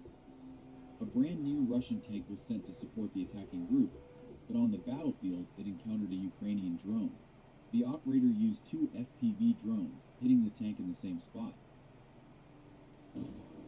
The tank took the hit, but something seemed to catch fire inside. Over time, the fire only grew. Look at how well protected these new Russian tanks are. They are not easy to destroy. Therefore, our drone operator didn't wait long and dropped a grenade into the tank's open hatch. As you already know, this is the most vulnerable spot on all Russian tanks, as Russian soldiers always leave the tank hatch open. As a result, the tank was thoroughly cooked from the inside and outside. Going into battle, Russian soldiers understand that this may be their last fight. Look at this new Russian tank. It's on a mission, but a Ukrainian drone hits it in the engine compartment. As a result of the hit, the tank was forced to stop, and its crew flees in fear. They know that another drone will come soon. Note that this Russian tank is equipped with a new electronic warfare system, but it didn't help the Russians. A few minutes later, another Ukrainian drone arrived and skillfully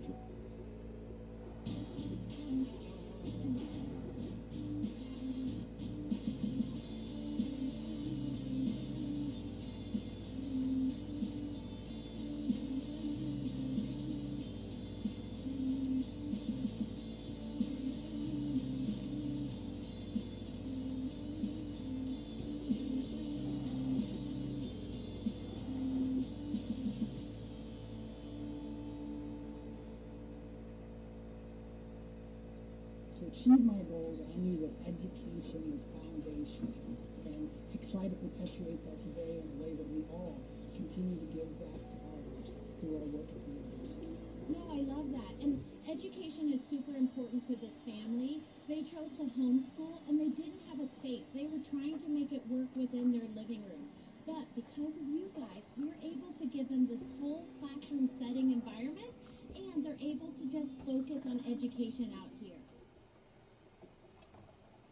successfully dropped a grenade into the open hatch of the abandoned tank. The result is in favor of Ukraine. But now let's take a look at how the attack unfolded and how the Ukrainians repelled it. The Russians are making the same mistake again.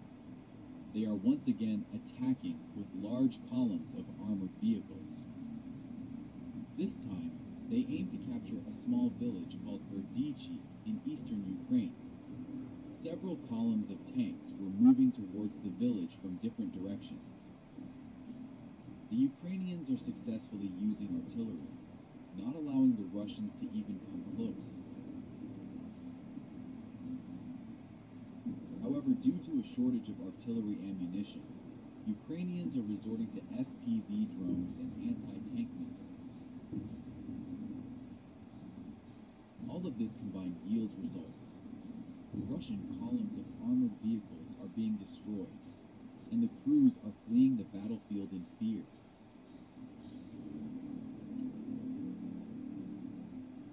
Abandoned Russian armored vehicles are subject to immediate destruction. This task is carried out by a specially trained team of drone operators. They possess exceptional skills in grenade throwing, even into the narrowest openings. Sometimes the Russians leave fairly new tanks on the battlefield without any damage. But the Ukrainian guys easily turn the Russian tank into a well-roasted steak.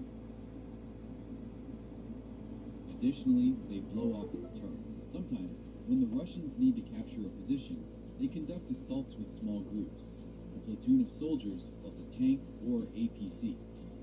Take a look at this example. A whole platoon of Russian soldiers is riding on one tank. Their tank was hit by a mine. The soldiers fled without completing the commander's mission.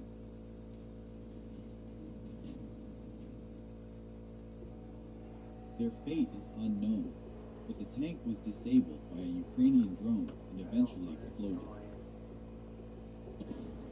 It's interesting that this tank was blown up by a mine that the Ukrainians remotely installed. In the next video, I'll show you how skillfully Ukrainians mine territories using special robots and create impassable barriers for the Russians. Here's another example of a tank that was blown up by a mine and then destroyed by a Ukrainian drone. All that's left in its place is a black crater.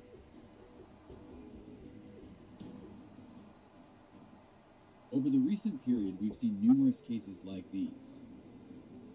Disabled tanks are being incinerated with the help of kamikaze drones. The main goal of drone operators is to prevent Russian infantry from reaching their destination. Therefore, drones preemptively strike Russian armored vehicles. Some of them fall into mine traps, like this one.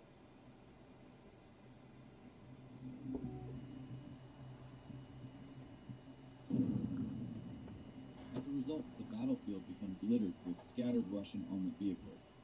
They need to be either evacuated or completely destroyed.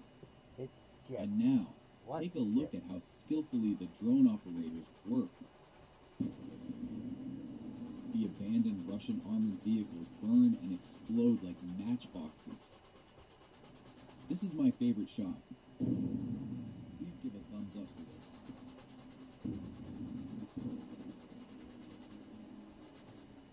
Abandoned on the battlefield, the Russian tank becomes a tempting prize for Ukrainian drone operators.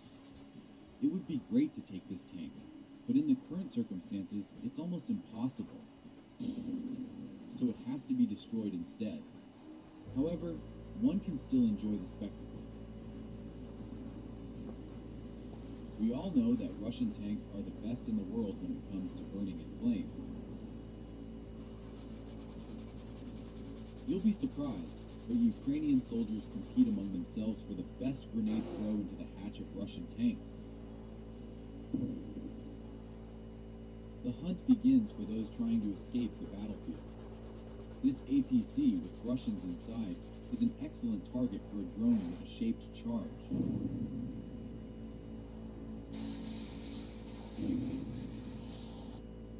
A fiery explosion instills terror in the remaining occupants. This tank was trying to retreat, but immediately got his portion of retribution.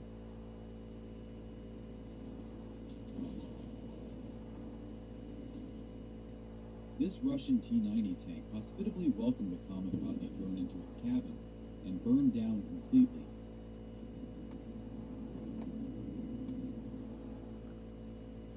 But the Russians are also attacking from other directions. On this front section, the Ukrainians repel the attack solely with kamikaze drones. Look at how easily the Ukrainians deal with Russian tanks.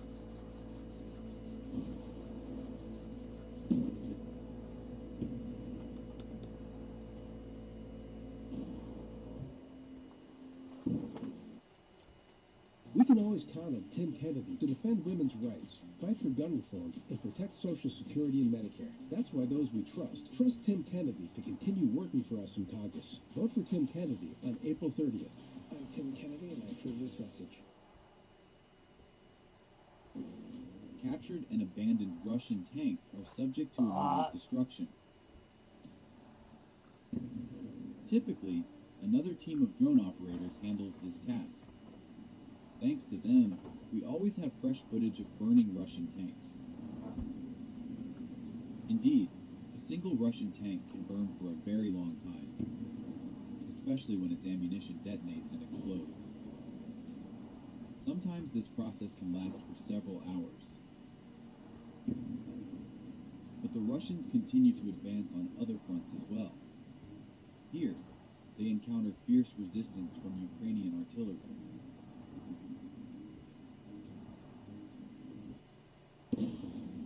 But for every shot, they receive incoming projectiles or get hit by FPV drone strikes.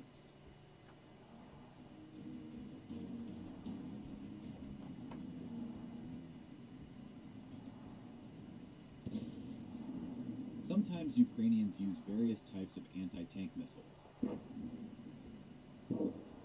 Overall, luck is not on their side. The Ukrainians repel another Russian attack, destroying all Russian tanks and APCs. No tank manages to survive during the attack. They all, without exception, will be destroyed. We've seen dozens of destroyed tanks just in the last week. By the way, this one was burned by an American M67 grenade. Thanks to the American people for the powerful weapon. After the failed attack, the battlefield is strewn with damaged tanks and APCs.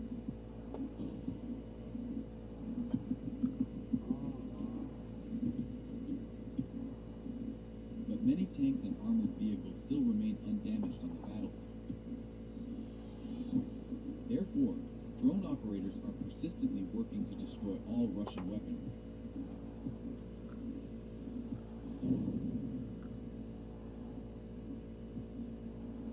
And of course, Russian trucks delivering ammunition to the front are also systematically destroyed.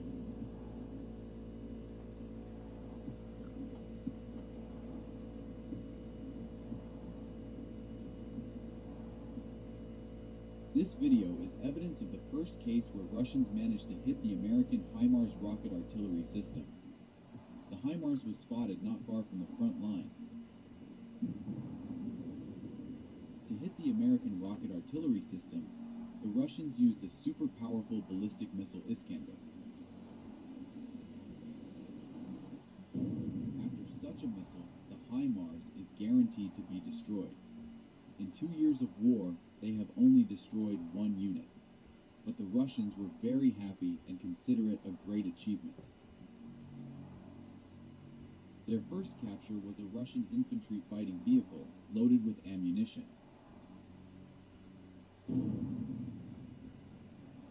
Great job! Next, they repel the attack of Russian armored vehicles, not allowing them to break through.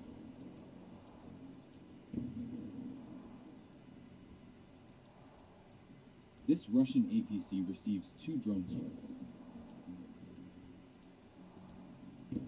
Meanwhile, an artillery anti-infantry projectile explodes nearby. The Russians continue continue their attack but lose another APC, possibly detonated by a mine.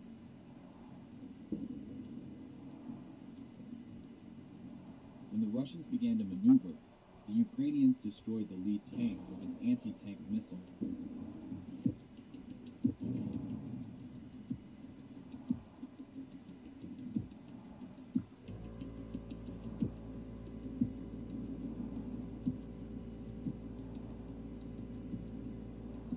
Then, 2 kamikaze drones destroyed another armored vehicle.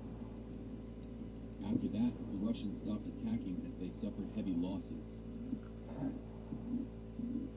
When the attack is halted, the Russians scatter in all directions. Russian assaults near the village of Vodian, not far from Avdiivka. The video shows the result of one of the meat attacks. Take a look and try to count the number of broken and destroyed Russian pieces of equipment. They are pelting Ukrainian positions with meat and metal. I can't call it any other way. The Russians have installed the electronic warfare Pole 21 on these structures. The Ukrainians are using HIMARS to destroy this target. Why use such a powerful weapon? It's simple. These electronic warfare weapons are capable of interfering with drones and radio communications. This footage shows electronic warfare R-934 near Svitlodarsk, Donetsk region. The equipment was destroyed with the help of American HIMARS MLRS. Near Sever, the Russians have tried to advance on this point. Let's see how well they did. We see that the first armored personnel carrier has been reduced to pieces of junk. That doesn't stop the armored group that followed it. The second armored vehicle explodes in the same place as the first. The third and fourth vehicles realize that only death awaits them. And now, pay attention to this. A Ukrainian tank rides in front of the Russian APC and makes the first blow on the damaged armored personnel carrier. It loads the gun, and with the second shot, immobilizes the fleeing vehicle. Damn, these guys fight like the real elite. In parallel, the Ukrainians continue to destroy the Russian army using familiar weapons. Let's take a look at some of the work of HIMARS, artillery, and drones. A shark hits a Russian fuel tanker and several other Russian vehicles. The first artillery strike spooked the Russians, and one of the vehicles left the position. A little later, a passenger car arrived at the position to evacuate the unlucky ones. And this is the work of the National Guard of Ukraine. In this footage, you're watching the work of the Russian Army's mortar crew. The reconnaissance drone is correcting the artillery strikes, and the Ukrainians' first shot hits the target and destroys it. Nice work. Nearby, the drone detects a UAV. A precise hit on the target. Fire and detonation. Shark UAV plus HIMARS MLRS is a deadly combination. Let's take a look at a practical example. First, the drone tracks down future victims. When it arrives at the parking lot, the coordinates are transmitted to the HIMARS, which in turn fires a missile at each target. As a result, the Pion, Grad, and Masta S are destroyed. The author of the video signed these strikes as HIMARS strikes on the electronic warfare R-934 Borisovlebsk 2 complex near Donetsk. I'm not sure that these are HIMARS. It kind of looks more like ordinary artillery, but it doesn't change the results. The complex completely destroyed. The Russians, having come under Ukrainian fire, requested evacuation, and an armored personnel carrier moved in.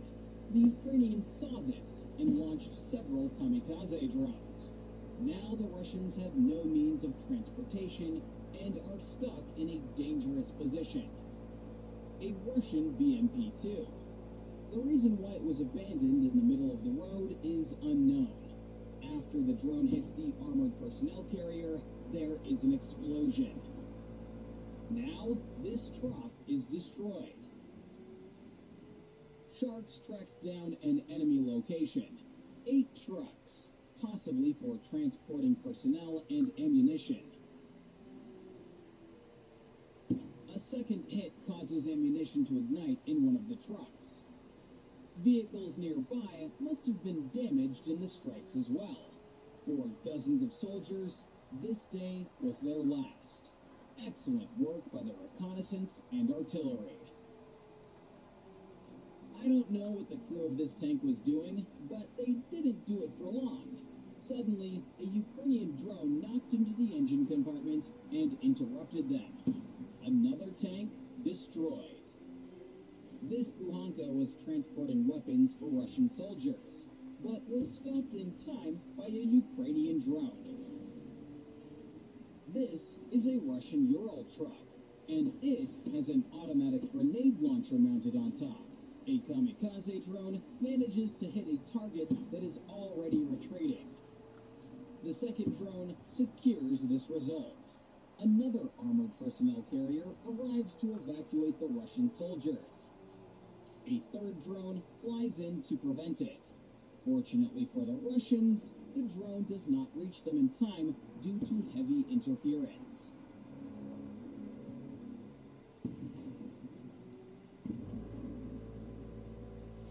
As I promised, I'm releasing part 2.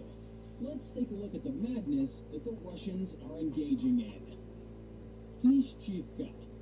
At this point, the Russians have become more active and are trying to regain control of the settlement. A Russian armored strike group is moving across the fields towards the settlement. A Ukrainian drone is performing reconnaissance and adjusting artillery. Kaboom!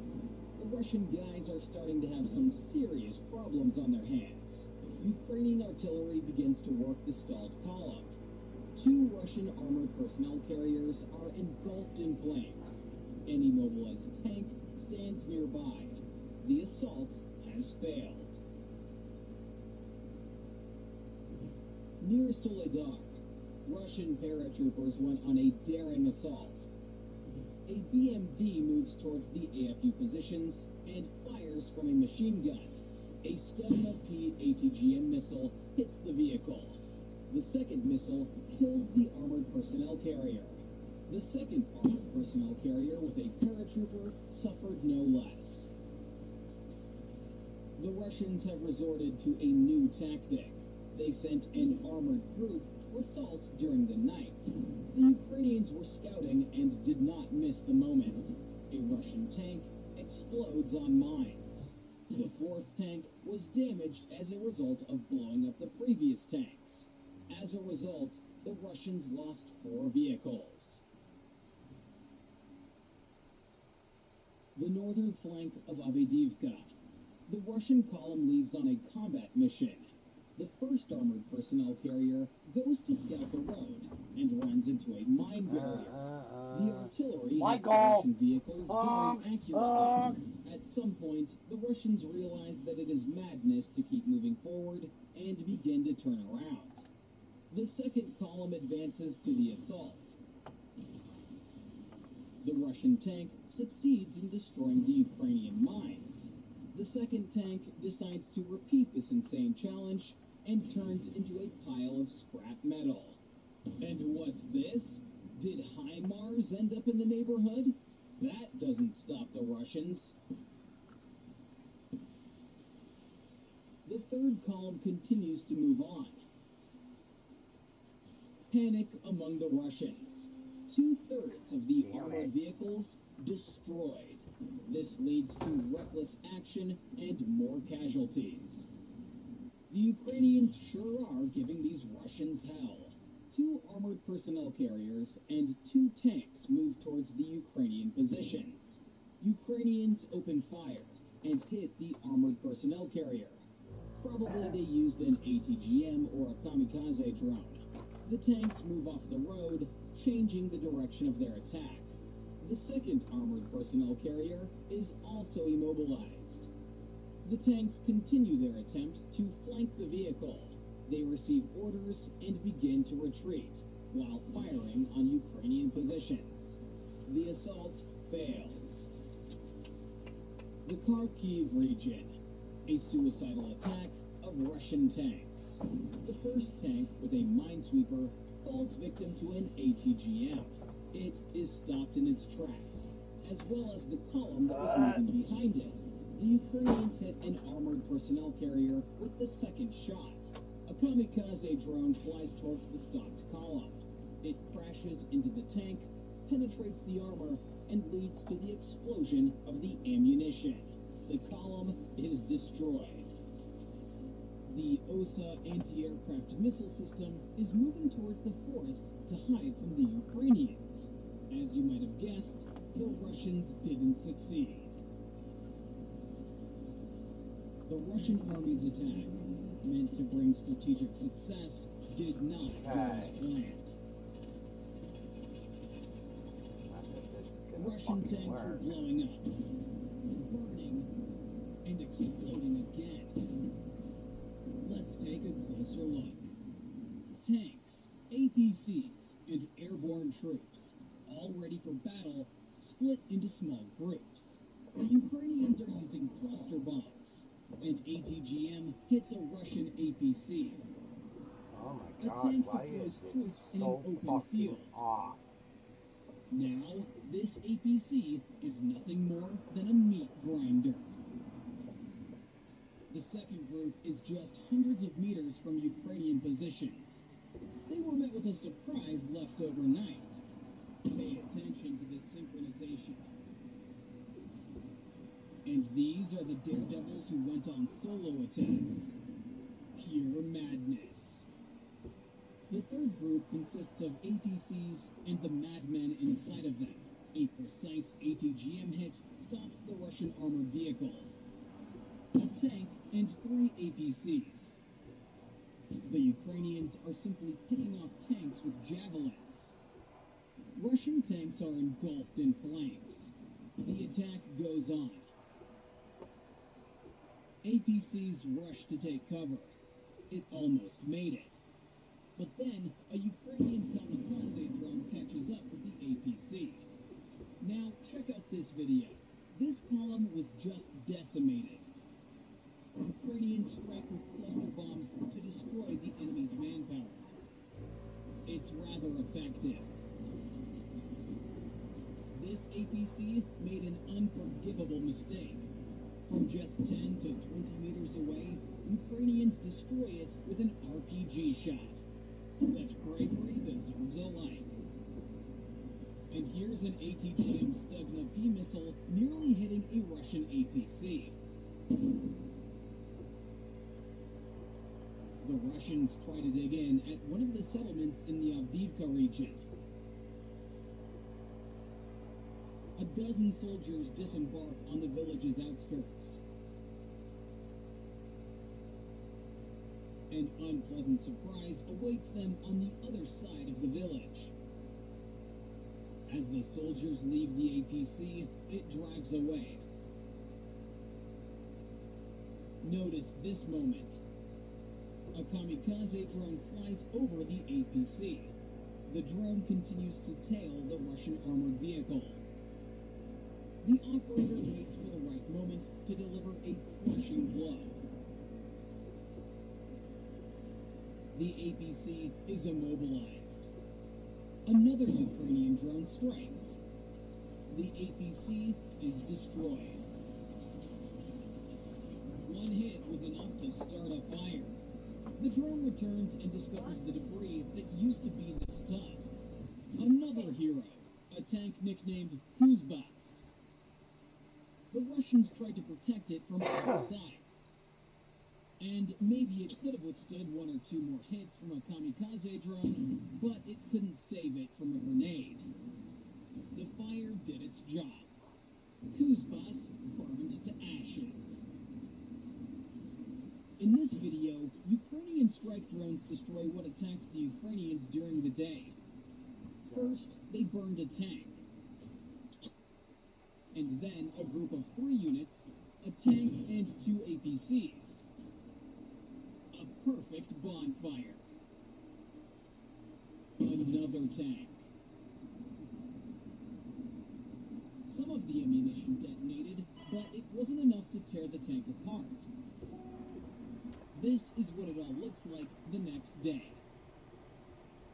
it wants This to is the same place we saw that in the ladder previous video, from where the drone was finishing off the Russian tanks. Yet, sometimes all that remains of a tank is a metal fucking husk ladder. like this. Or as these two APCs changed color due to the high temperature of the fire. Everything inside incinerated. And here are the tanks from the beginning of the video. A similar situation befell this Russian tank. One drone was enough to set it on fire. And here are some more beautiful shots of burning Russian junk. And this T-80 was instantly reduced to molecules after encountering the drone. What idiot allowed this foolishness? Let me explain what happened here. The APC brought TM-62 anti-tank mines and unloaded them nearby. The fatal mistake was the delay. They should have retreated immediately. From the explosion, the APC did a sideways somersault. Here's another moment. Ukrainians were sure that Russian infantry was hiding here and made a precise strike on this building. And here, the Russians knew what was waiting for them, so they tried to hide. But they underestimated the skill of the FPV operator, who aimed the drone right at them. Take another look at how spectacular that was. After the occupants broke through the first line of defense, the AFU fielded an experienced 47 Mechanized Brigade, which was equipped with Western weapons and was able to stop the enemy. The situation in Avdiivka was not bad for Ukraine. They controlled the flanks, height, and presence of troops in the territory of Kov, and the chemical plant made life 10 times more difficult for the enemy. The reason why it was abandoned in the middle of the road is unknown. After the drone hit the armored personnel carrier, there is an explosion. Now, this truck is destroyed. One more episode. One of the Russian armored personnel carriers is already engulfed in flames. The second one pulls off the road and stops? For what? The third vehicle starts moving, and at that moment, the Ukrainians hit the target exactly. Excellent work by the artillery. Novodonetsk, the Donetsk region. A Russian column moves towards Ukrainian positions. One of the tanks explodes. What do you think destroyed it? You'd be surprised. A Ukrainian tank drove alone against the column and hit the Russian enemy with an apt shot. The Ukrainians don't stop and continue to deliver blow after blow. At some point, the tank casts a thermal curtain and starts backing up. Apparently, the Russians tried to aim an ATGM at it. The Russians lose another tank. Hopefully, we'll see more of this story later. Another unsuccessful assault by the Russian army. Even after the BMP is hit, the tank continues to move forward. This is his last mistake. The assault has failed. The armored personnel carrier and the tank are destroyed.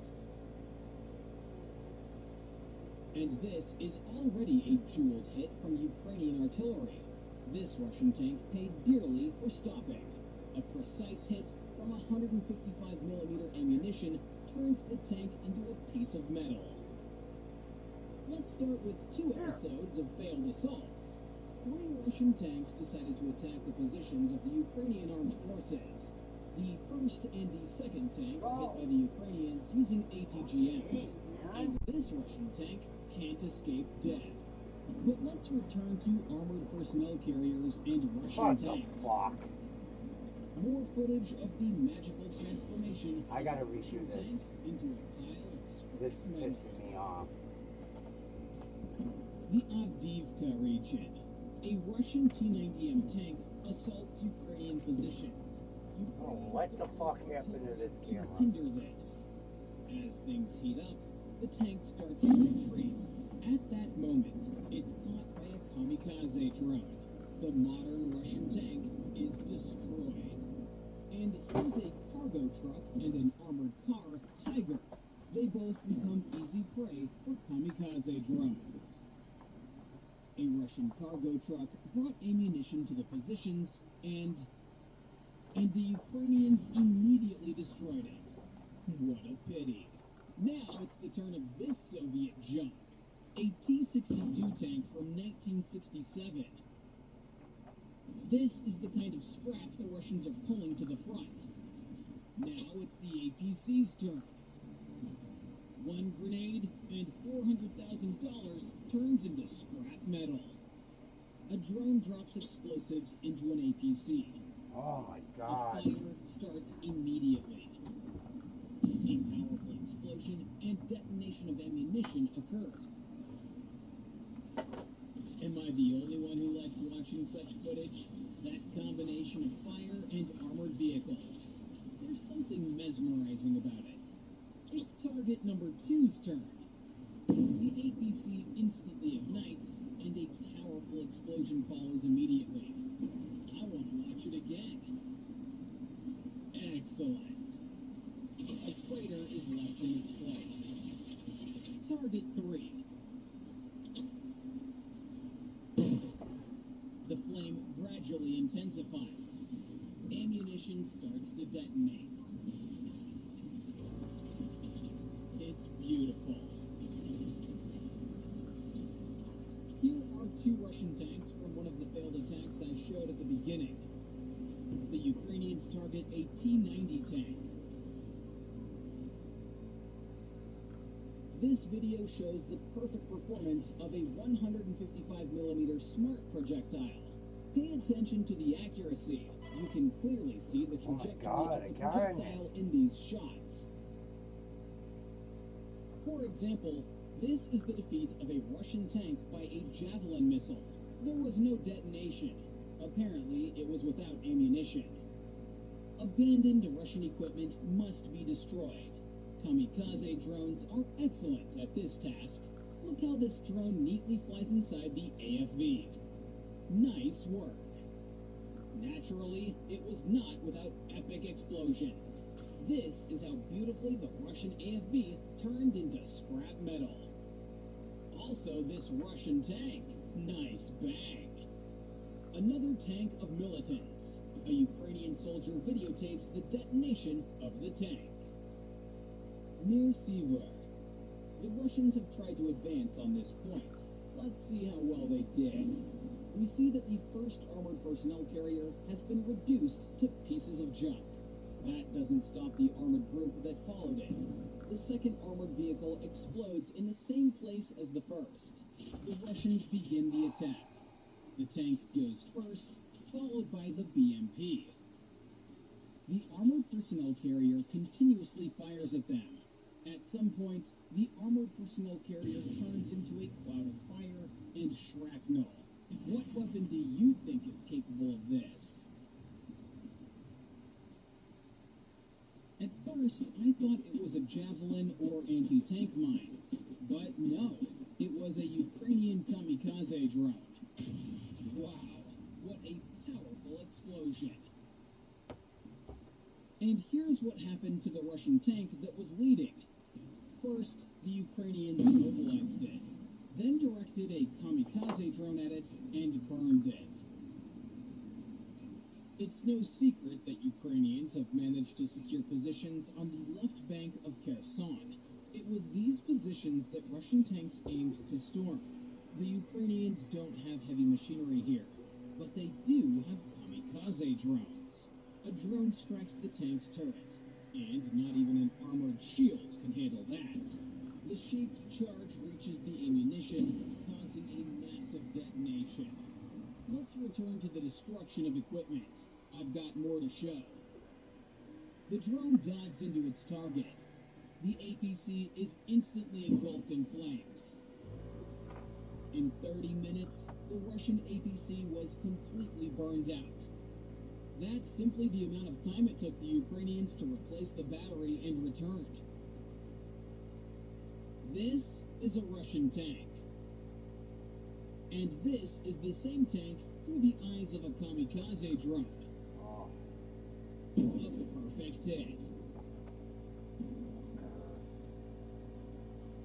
A Ukrainian kamikaze drone inspected the Russian tracked crematorium. Or take a look at this video. 5 kamikaze drones attack a Russian tank. The 5th hit becomes fatal for the Russian armor. A crater is formed in the tank's location. Can you imagine the power of that explosion? I think that after such a strike, this tank is not combat ready. As in this case. And here's another T-90, which couldn't cross a puddle and got stuck in the mud. And this is all on one section of the front. Can you imagine how many resources Russia is burning in this war? The enemy is very strong. Yes, these are tracked crematoriums, and the Russian soldiers taking part in this, lunatics.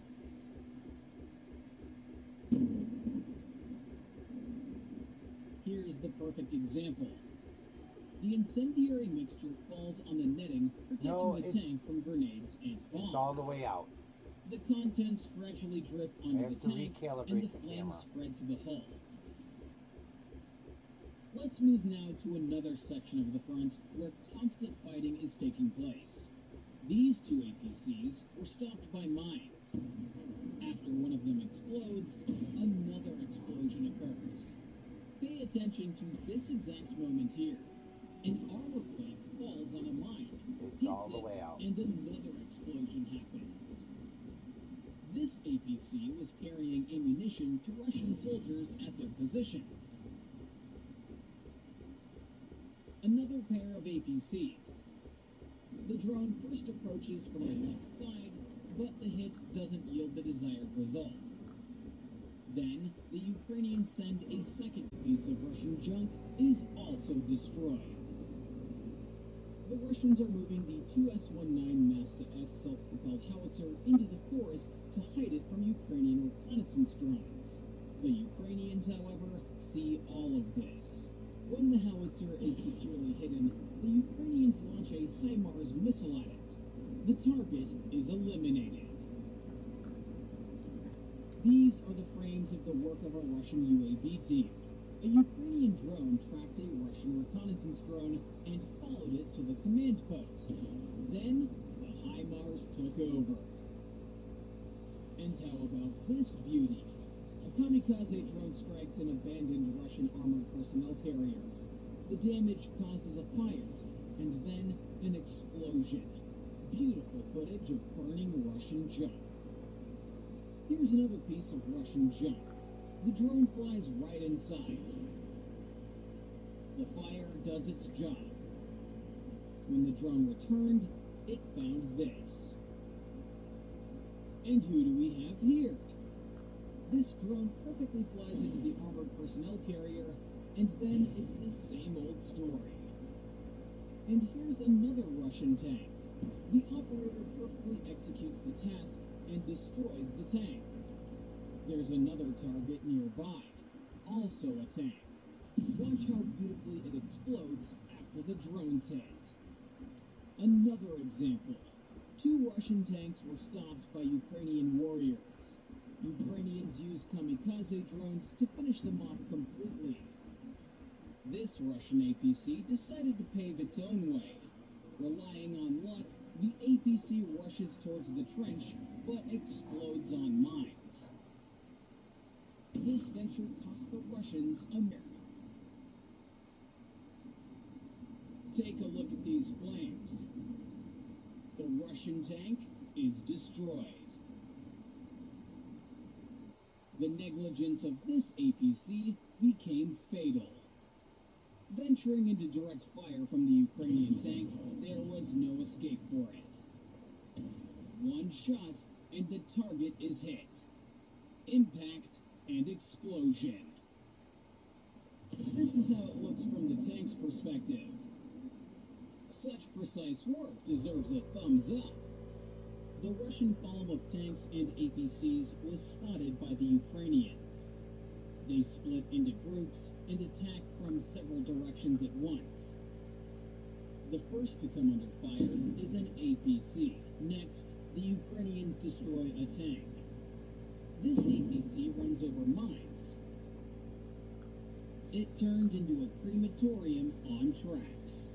And this is a hit from a Javelin missile. The affected tank moves about 10 meters and stops. The Russians try to flee, but run into mines. Out of the entire column, only this armored personnel carrier manages to survive. It crosses the road and gets stuck. Today, we're going to dive into this madness and try to answer the question, what's wrong with the Russian army? It all starts with the insane attacks of Russian armored groups. The crew of this tank doesn't realize it's walked into a trap. Not only are Ukrainian soldiers to the left of the tank, but there are also surprises laid out on the road ahead. By the way, a Ukrainian soldier missed the tank with an anti-tank guided missile, but the mines saved the day. The second tank, not wanting to meet the same fate as its comrades, starts to reverse. The chances of escaping the battlefield seem slim, but they try anyway. The second Russian tank also explodes on the mines. The attack is a failure. Looks like another armored group. The first tank, equipped with a mine plow, leads the way, and for good reason. It hits the mines and stops. In these frames, Ukrainians finish off a previously halted Russian tank. A powerful explosion. No chance. Take, for example, this Russian tank.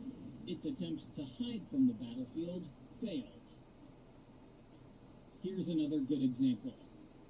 The tank was leaving, but the drone struck it and detonated the ammunition. For our channel sponsors, an uncensored video with unique footage has just been released. You can find the link in the description of this video and in the hint. This kamikaze drone circles around an MTLB abandoned by the Russians. The operator chooses the most favorable angle for the attack. He manages to land the drone right in the open hatch and destroys the Russian junk. In this place, a Russian tank hit mines and was immobilized, and then it awaited a quite obvious fate. Another keychain. And the same exact fate. Another one? Maybe it's time for us to create a ranking of the most beautiful destruction of Russian tanks by Ukrainian kamikaze drones. The legendary Buhanka and its adventures in Ukraine. Another one. It's so symbolic that it's standing near an Orthodox cross. And that's all. Powerful.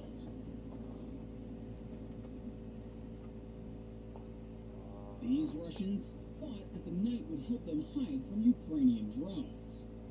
Ukrainians modify kamikaze drones, installing night vision cameras in them. Take a look at how clearly the Russian APC is visible at night. The second hit. Excellent work. This Russian tank, after enduring 4 bombs to the engine compartment, is headed for the scrapyard. This Russian tank drives over mines and becomes an easy target for the Javelin anti-tank missile. A precise hit. The missile penetrates inside and ignites the propellants. The tank, utterly destroyed. This tank joined the Russian army in 2022, but today, Ukrainians put an end to its tour on their lands. But these are not the only targets that Ukrainians have hit. 2 kamikaze drones destroyed this Strela 10 air defense system. And this is how HIMARS rockets struck the Brad MLRS. The second target was camouflaged.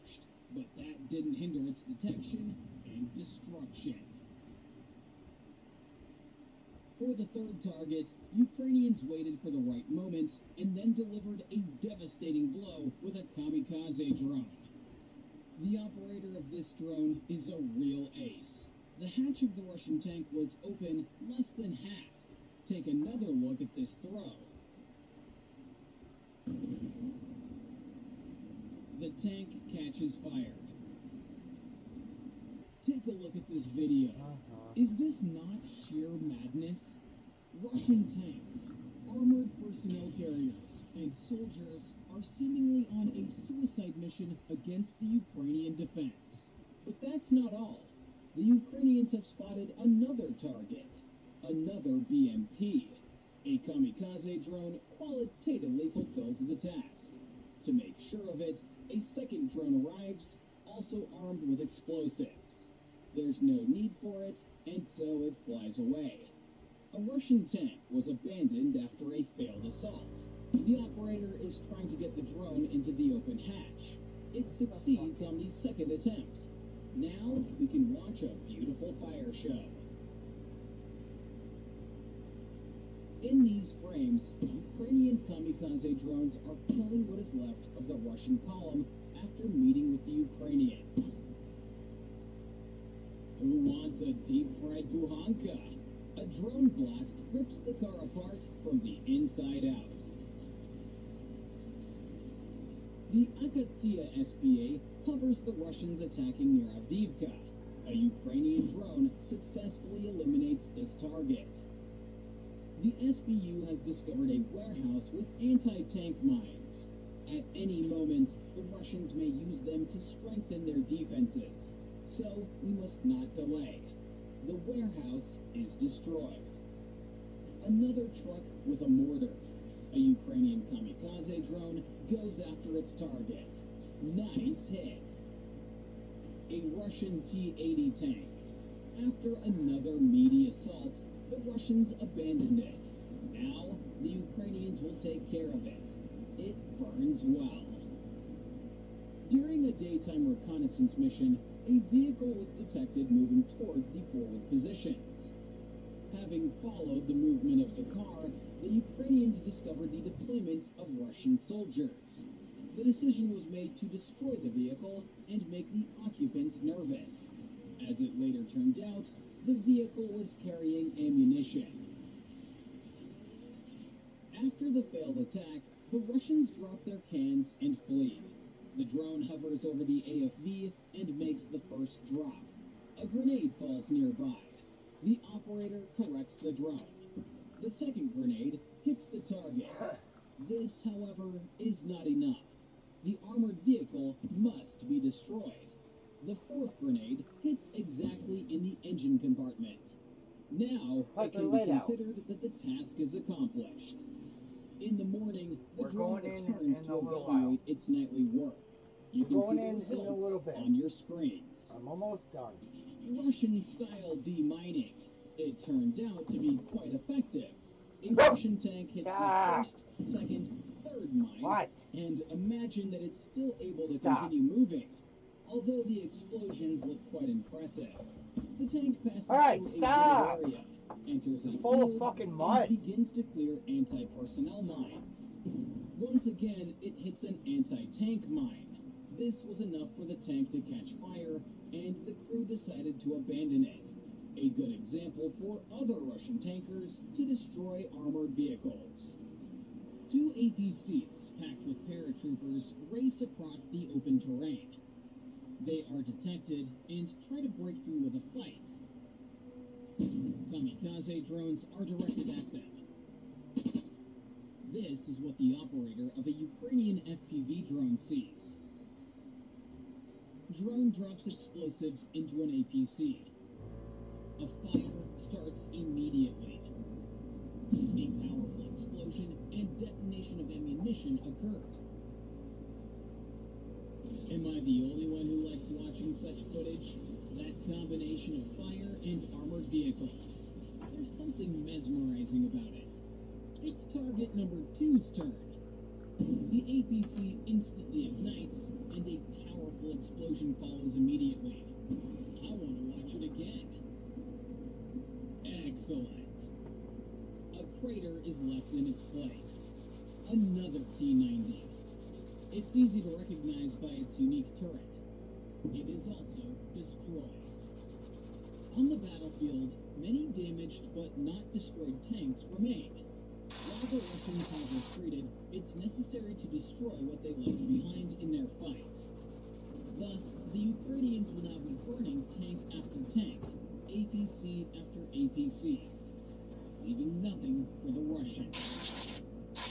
Yet ahead is still half a video with a large amount of destroyed Russian armor. I wonder what these Russians were discussing.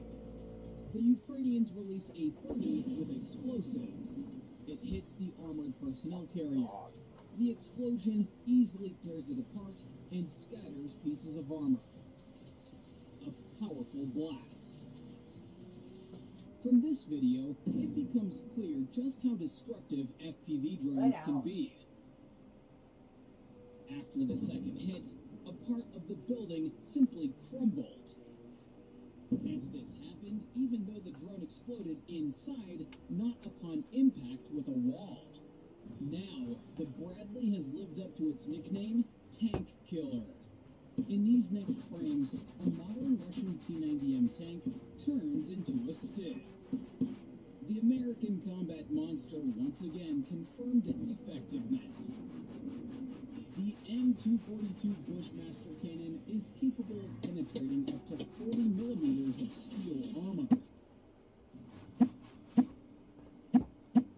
The fatal mistake of this Russian tank is its position relative to the Bradley. Incendiary and armor-piercing rounds damaged the tank's systems. The crew panicked, released smoke screens, and tried to retreat. But the machine already had its critical damage.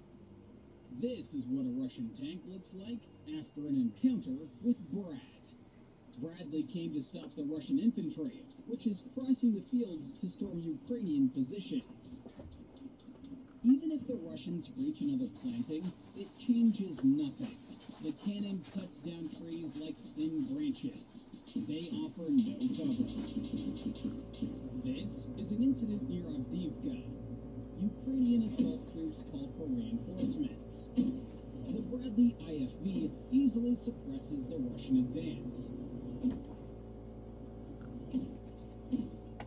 And even if the Russians manage to occupy a building, there's no sense in hiding in it. Brad's cannon will riddle the building's walls. Another thwarted attack of Russian tanks. The kamikaze drone pursues the target and hits the tank in the most vulnerable part of the turret. This part of the Russian tank stores some of the ammunition. That's why they often explode after being hit by drones.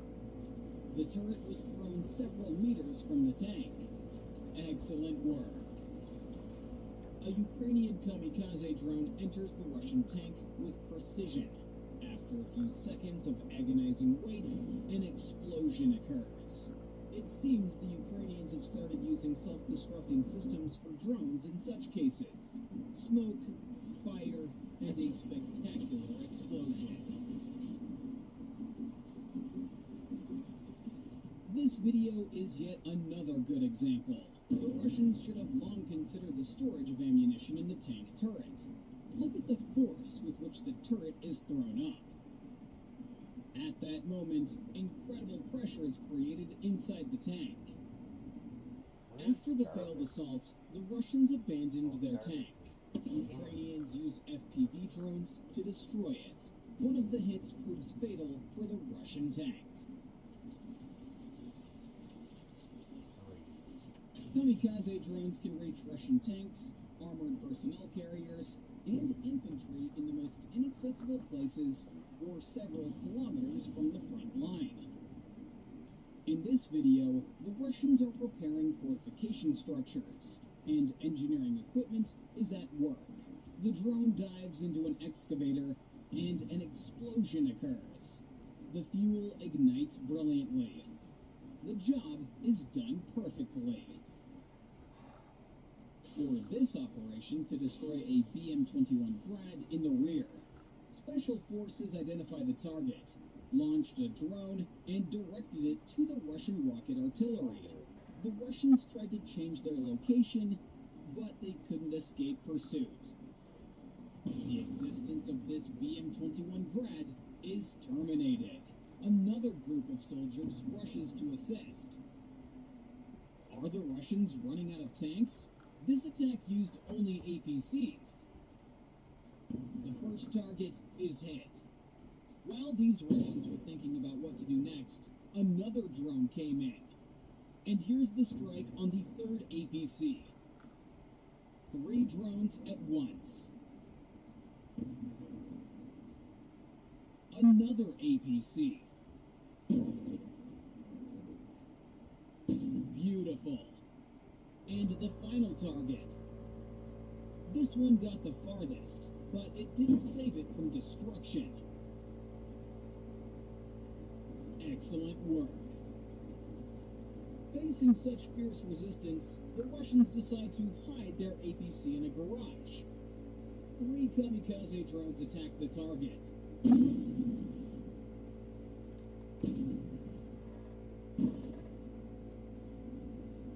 The APC was burned.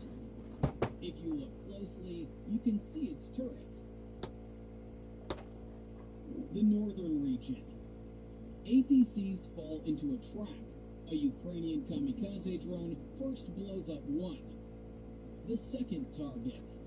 This APC thought it would find protection in a strip of forest. The APC is burned. And this is a strike on Russian logistical support. A truck carrying supplies. The Ukrainians sent a second drone. After meeting the truck, it flared up. Fire destroyed the entire vehicle.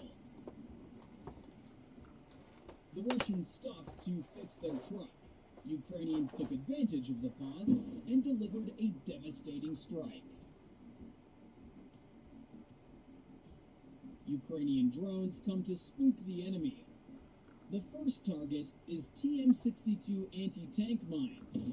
What a powerful explosion! And here's the fourth Grad.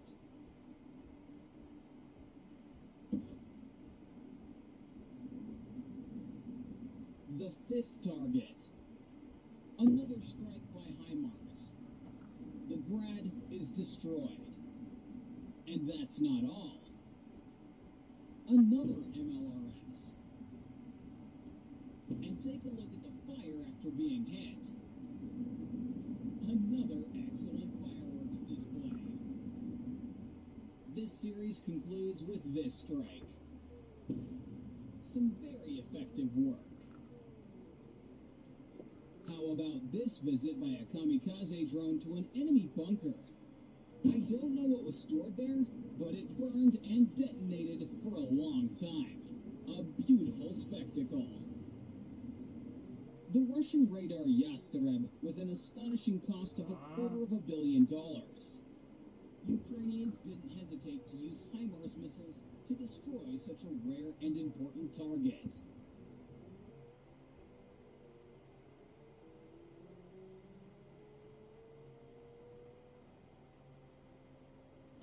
This is boot camp, where we find out what it takes to serve in the U.S. military. In the check. She knows what time it is. Yeah.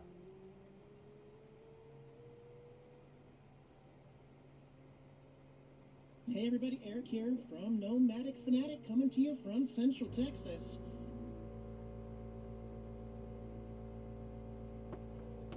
You've earned this, so hold it up high. Because at the end of the day, every single round is on you. You are a fighter, and this is your reward. Modelo, the mark of a fighter. We've just had to stop our services because Adam's got diarrhea. That was a musical visit to the toilet. I was in Warrington yesterday, filming an episode of the podcast, and I made the grievous error of ordering a fresh salad from Warrington Market. I've pretty much been pooping on the hour ever since. Still, no matter. Mrs. Beard brought some spare underwear, I think, so we should be fine. Onward to Cheltenham.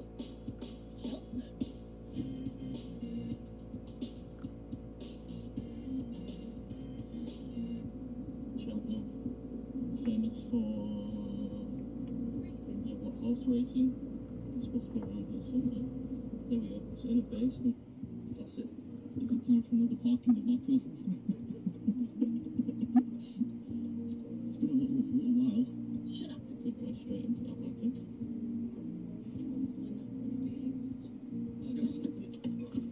Got there in the end. I like your blazer, darling. Thank you. Very stylish.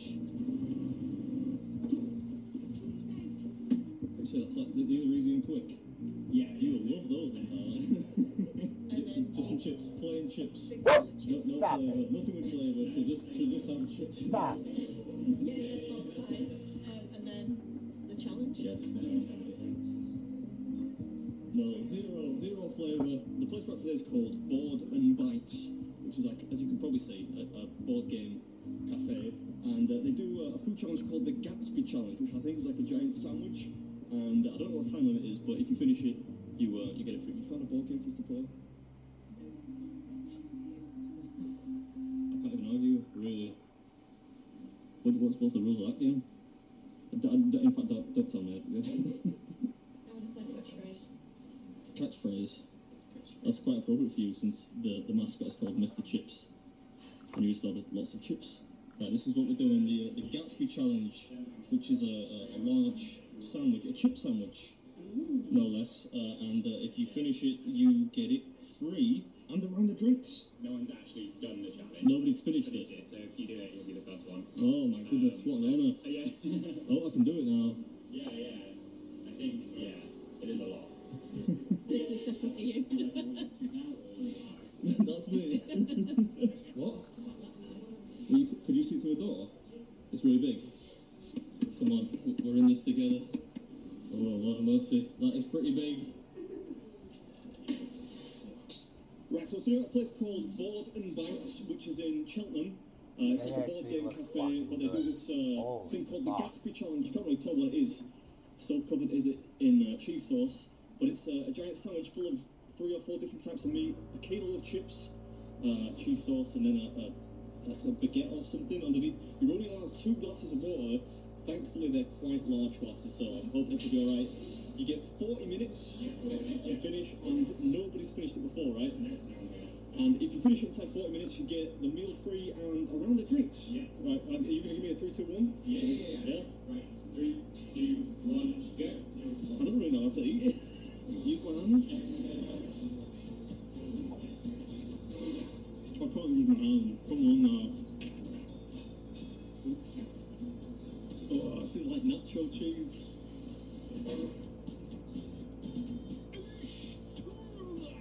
What's up, everybody? Welcome back to another episode.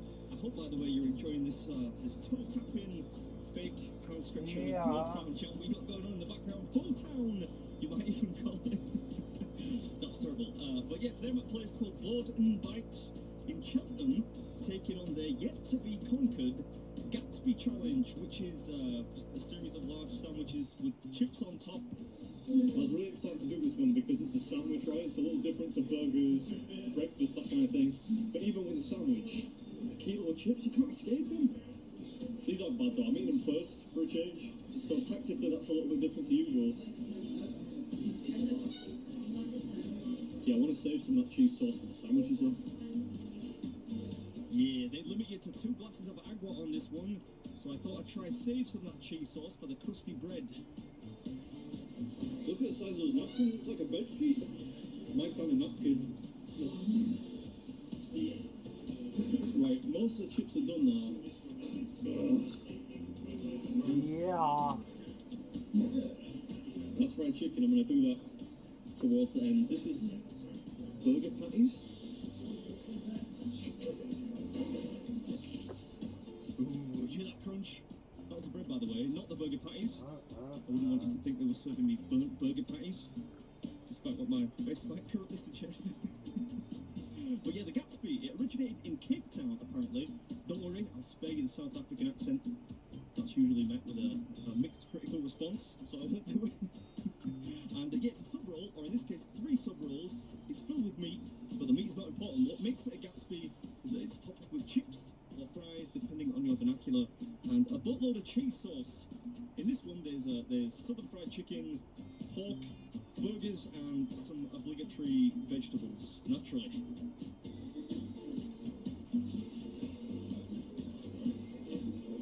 That's some frosted bread. Oh. That was a beef burger sandwich. I realise most beef burgers are sandwiches, technically, but they don't normally come in sub rolls. What's in this one? Oh, look at that. This one's going to be messy. Oh, no. Thanks for that. Yeah, laugh it up, Mrs. Beard. I tell you, she's used some underhand tactics over the years to distract me, but that one was beyond the pale. Anyway, this if you finish this inside 40 minutes, you get it free and a round of drinks. And thus far, nobody's managed it.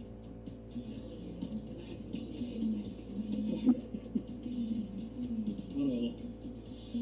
I'll pass.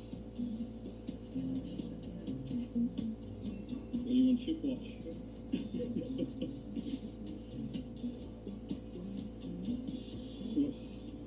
This is really tasty. Yeah, the cheese sauce was right on the money, bro.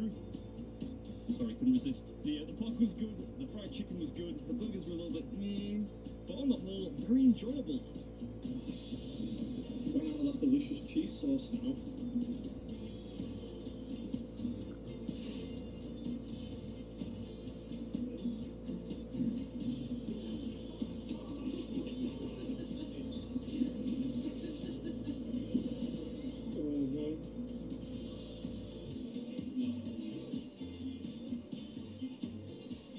In the colon now. Yeah, that's old age, folks. You slowly start to lose jurisdiction over your own intestines. Not that I want to get too graphic, but yeah, I was pretty thankful that it was about a 6-pounder. Mrs. Beard put the fear of God into me because she told me that it was massive. Like, it didn't turn out to be that big.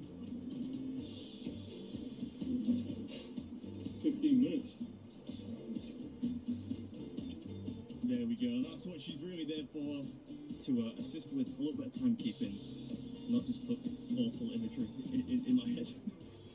But yeah, 15 minutes in, you get 40 minutes to finish. So we're what, just over a third of the way through, and almost done. But yeah, cheese sauce notwithstanding, these chips were pretty tough to get down. Oh, my hero.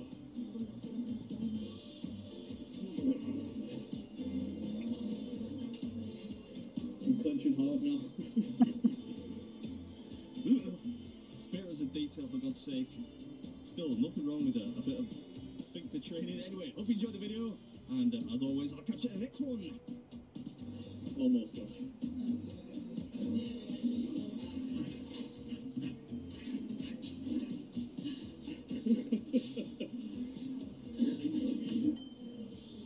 Is that good?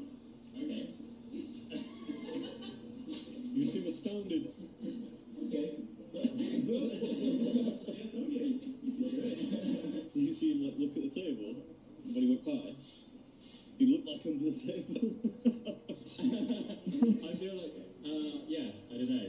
I don't know.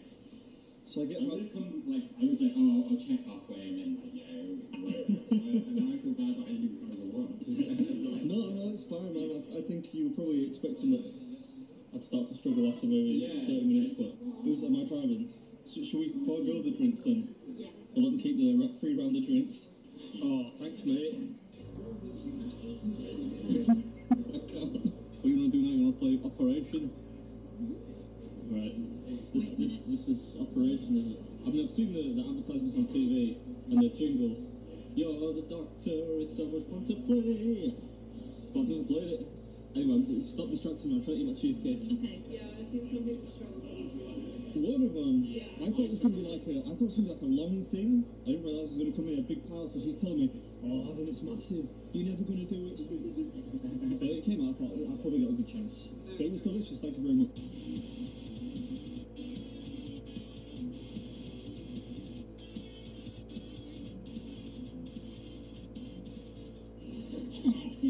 Cheesy beard all over. Create lasting looks with timeless pieces only at Raymore and Flanagan's Forever Favorite Sale. Save up to $1,200 on living room furniture, $500 on dining rooms, and $800 on bedrooms. Don't miss Raymore and Flanagan's Forever Favorite Sale, going on now.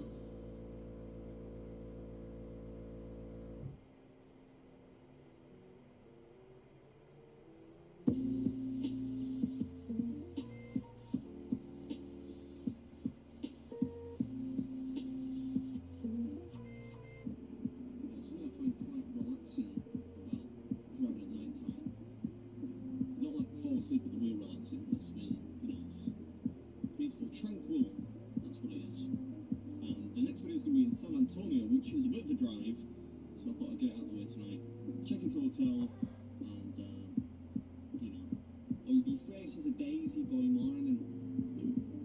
Pardon me. This is the hotel for this where we'll be staying tonight.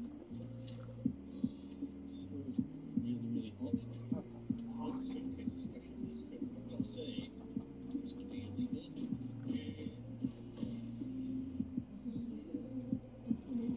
We'll stay on it. It's convenient. It's an English driver's license. You don't get English people here.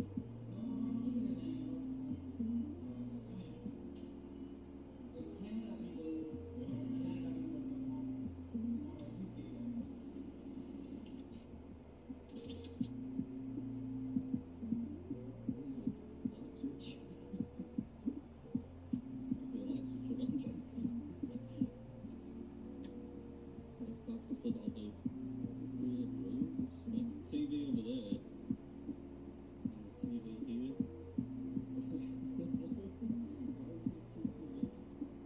Anyway, I'm gonna head down, so I'll be up super early in the morning for a breakfast challenge.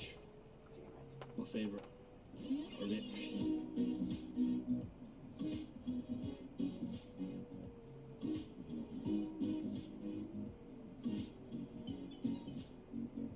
Okay, this is San Antonio, and this is Max and Louis' New York Diner, where they do something called the Robert Stack Challenge.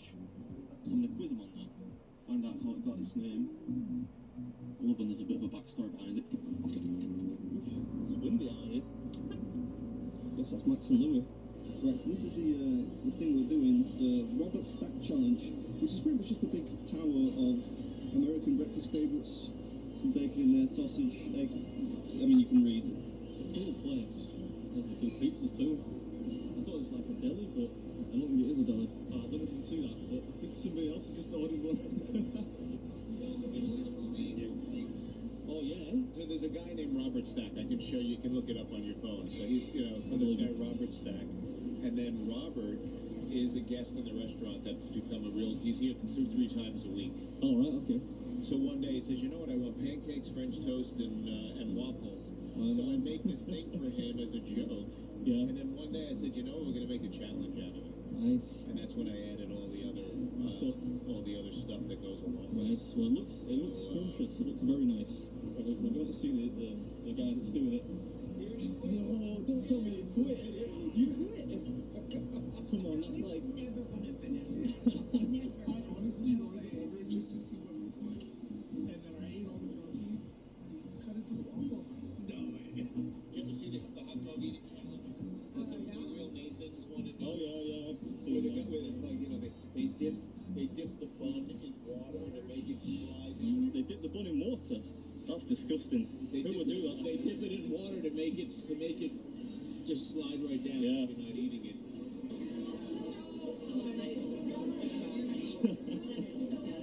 Leonard, come on, Leonard. Yeah, come on, Leonard. You can do it. You can do it, Leonard. Do you think you can finish this? Heck no. No? I thought Americans could eat. Yeah, this is me. You think I could do it? No?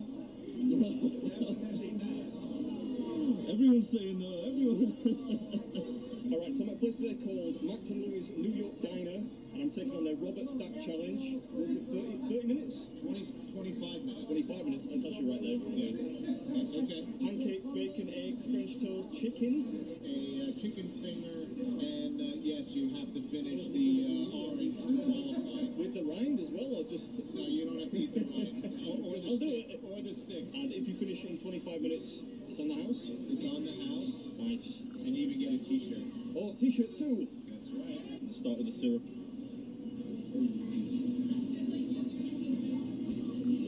going to prove all these non-believers wrong. Couple of skinny men and women finish it off. You trying to say I'm skinny? The cheek of it. Don't have the word muscular out here. No, I'm joking. Ooh, there goes the egg. What's up, I'll be welcome back to another episode, and today I'm at a place called Max and Louis New York Diner in San Antonio, and I'm taking on their Robert Stack Challenge. Is the egg still intact? It just, and you can see it got the perfect break. See if I can eat this without making a mess.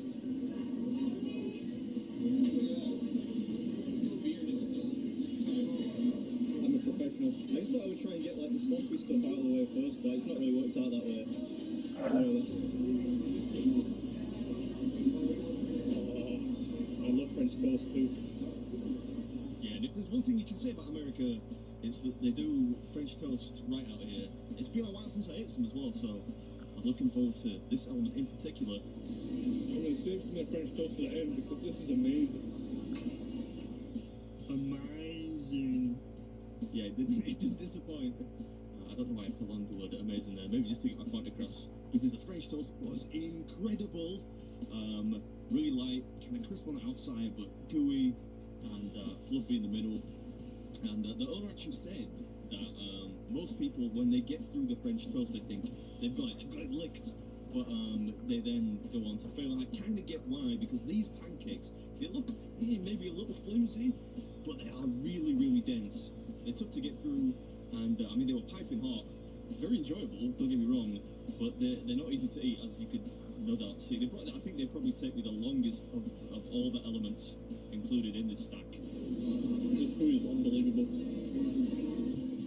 The pancakes are heavy as hell. They're delicious, but they're really dense. Yeah. I think I might have said that already. If you didn't get the point, they're heavy. Okay, show me the t-shirt as well now. Supply t-shirt. I'll make you take it away. Oh, what a tease. I know, make food. I mean, we've got, what? I can't do maths that quick. 18 minutes left? No, that's not right. You know, that is right. But there's still, I mean, we've got plenty of time.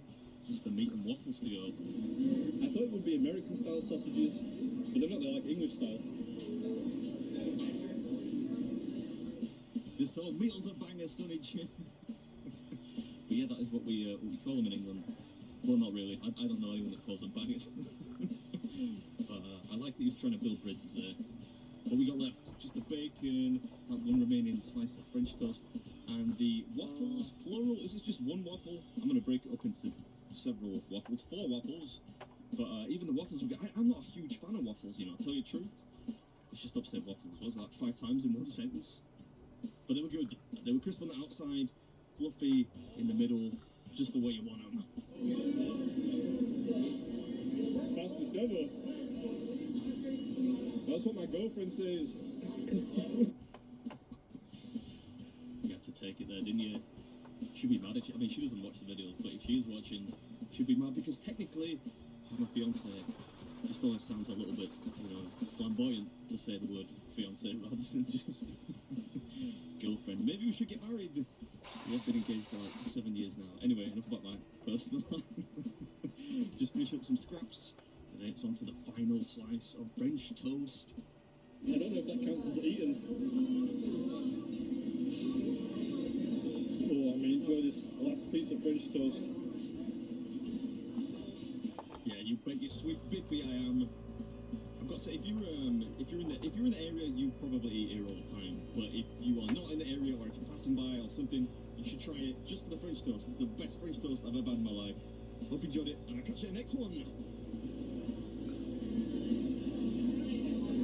What the fuck?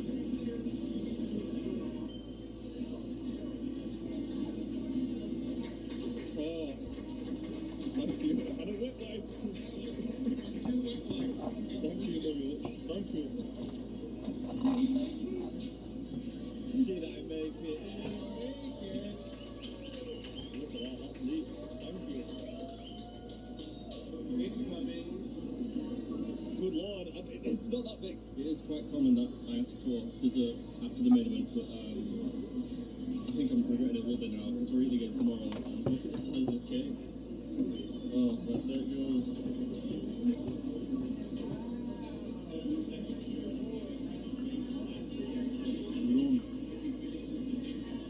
If I finish the ding dong, I get a mug.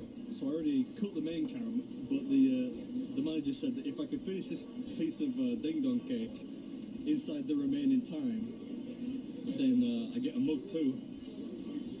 I mean, they didn't actually bring me the cake until there was like, I don't know, about 5 minutes remaining on this timer, but we're almost done.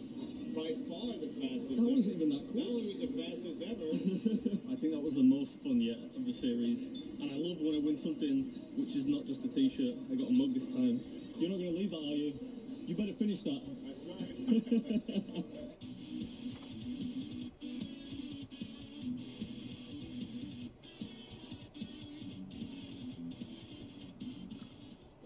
Had to go incognito when he started talking about Nathan's hot dog contest. I don't want to make it any bigger than it's supposed to be.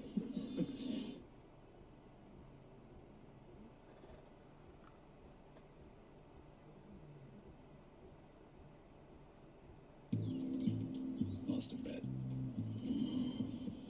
Bold. He's double espresso. This one's for the prize? Intense. No. Cool. Definitely iced.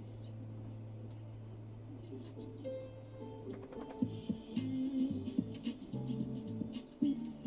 Don't forget to recycle. Aye. Unforgettable.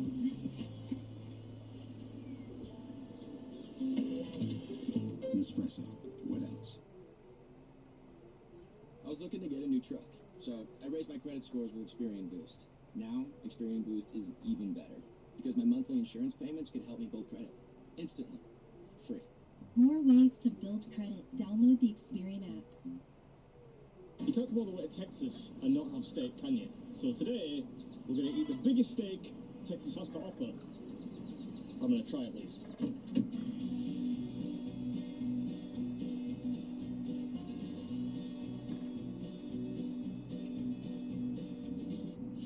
So we're going to a place called Plantersville today, which is pretty much in the arse end of nowhere. But that does mean that the drive's going to be quite scenic. There's a nice lake over there to the right. You see that? This dude's been dangling his foot out the car for like a mile now. Don't want to risk losing a foot for a stiff breeze through my toes. Right, here we are. Texas Relay Station. On to the biggest steak in Texas, apparently. 86 ounces. That's another one that looks a bit like it could be the scene of some horrific cult massacre. I'll give it the benefit of the doubt, though. Golden rule: if it looks shabby from the outside, the food's probably scrumptious. Yeah, maybe I could get a job here. Never have to go home. Or you can eat catfish. Sounds delicious. Hi, can I do your, the big steak challenge thing? Solid beard on this fella. Look at that. Hash could use a little bit of extra length, I think, but the beard has good volume. Look at it. This is an authentic steakhouse. Love it. Love the giant fork and spoon. Yeah, that's literally the size of the table, though. Yeah, that's too big even for me, I think. Couldn't fit that in my mouth. Or anywhere else, for that matter. Got to get a suitably ludicrous thumbnail so people watch the video. Now, a lot of the steak purists out there are going to be upset with me because I got it well done, which normally I never would. If I want to enjoy steak, I would get it medium rare. But I've done a lot of eating on this trip, and nuking it means there'll be less chewing, there'll be less sinew and stuff like that, so that'll make it a little easier, harder on the jaw, but easier to get down, I think. These are actually, they're pretty weighty, you know. They're real metal. I thought they were going to be, you know, maybe plastic with a bit of tinfoil on them. But they are metallic. You could do some damage with one of these. The upholstery's seen better days. I imagine lots of people have sat on this chair. There's no Wall of Fame, I don't think. I'm not entirely sure how I feel about the dead animal carcass on the wall above me while I'm eating. That's a new one. Just regular water. Oh, the people want to take it super seriously, yeah. No, we're not about that here. Just any kind of water, as long as it's not ditch water. Oh boy. That is a lot. It's a large steak. It doesn't actually look that big from this angle, but I think that's because the chair's flipping massive. Put that down there. Alright, so today I'm at a place called Relay Station, which is in Texas, and I'm taking on their 85-ounce sirloin steak challenge, which comes with a salad, a bread roll, and a jacket potato, or baked potato, I guess you call it. Do you have to eat oranges, or no? They're just there for decoration. You get 75 minutes to finish, and if you finish, what do you get? It's free. It's free, as implied by the artwork behind me. Okay, yeah, thank you very much. Do you want to start the timer thingy? Let's do, it's 12:37 right now. Okay. Do people usually get it well done or no? Medium-ish. Yeah, medium makes sense. What's up, everyone? Welcome back to another episode. It's about time I got around to scoffing some steak out here, albeit a well-done steak, making it highly reminiscent of one of my mum's ruthlessly dehydrated roast beef dinners. But to all those snooty steak snobs out there, save your fingers. There was some logic to my madness. Specious logic, I admit, but logic nonetheless. Thought if I got it well done, it might be less enjoyable, but it would save me the trouble of gnawing through all the, you know, gristle and sinew and all that stuff that comes with a medium rare steak. Right, that's about halfway through the steak, I think. You get the salad and the potato or the bread, the steak is about halfway done. And tactically, I thought it'd be a good idea to just eat as much of the steak as I could stomach before putting on some A1 sauce to spice it up a little bit, make it a little bit more interesting. Cutting it up's the hardest part. That is a mature bottle of sauce. It's almost sour. Yeah, I get the feeling that thing has been on the shelf a while. Still, it'll do the job. I'll eat everything. Some guys in trucker hats over there, I need to impress them, right? I'm in Texas. I need to eat everything. Oh, there. Steady, kid. That kind of front poke might end up with you under the floorboards. There's a lot cutting in this one, which actually, now I think about it, it's kind of darkly poetic, being in the land of that chainsaw massacre that spawned way too many sequels. I have a blister on my finger in the morning. I wonder if they got any cheesy sauce. A bit of cheesy sauce on this would be nice. I don't know what the American terminology is for cheesy sauce. See if I can get some. I think you're overthinking it, lad. I think it's just plain old cheese sauce. Asking for cheesy sauce is just going to make you sound weird. You know, despite the fact that it's well done, it does still taste good. In the middle, it's not that great because it's well done. But the best parts of the steak for me are the outer bits anyway. Do you have any kind of cheesy sauce or creamy sauce? I know that sounds like a weird question. Anything that's like cheesy or creamy, any kind of sauce which is like, you know. The only thing that would be like kind of creamy would be gravy. What kind of gravy is it? Cream gravy and brown gravy. Could I have some cream gravy? You want both? Or Just the creamy one, yeah. What a weird interaction. Oh, thank you very much. Could I also get a Diet Coke or yeah, thank you. No ice, thank you. I don't think it's traditional to have that kind of creamy deep South gravy with steak, but I reckon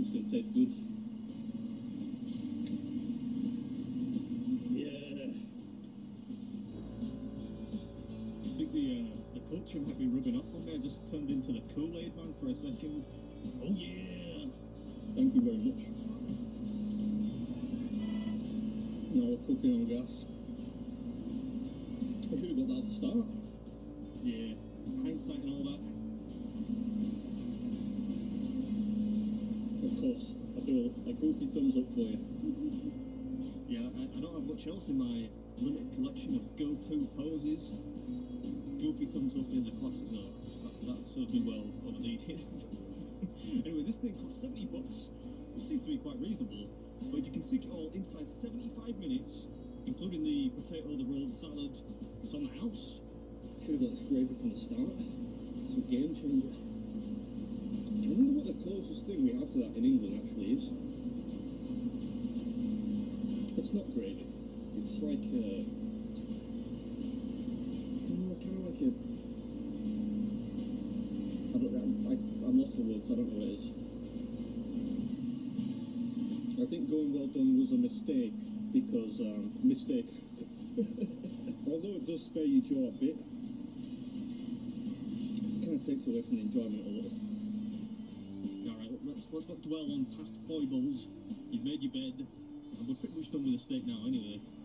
Still, as far as well done steaks go, this is probably the best one I've had. I don't have them often, but it was enjoyable despite being well done. These end pieces are great. Yeah, the char was solid. Compliments to the grill master. We're not done yet though. Yeah, still the bread roll, the baked potato, and the salad to go. The orange segments aren't included. I've never seen that before. Orange and steak? I wonder if the salad's kind of like a joke, you know, because you've eaten so much meat, 85 ounces of meat, that you're probably going to need some heavy fibre to move it out in the morning. I guess that's why they include it, for the safety of their patrons.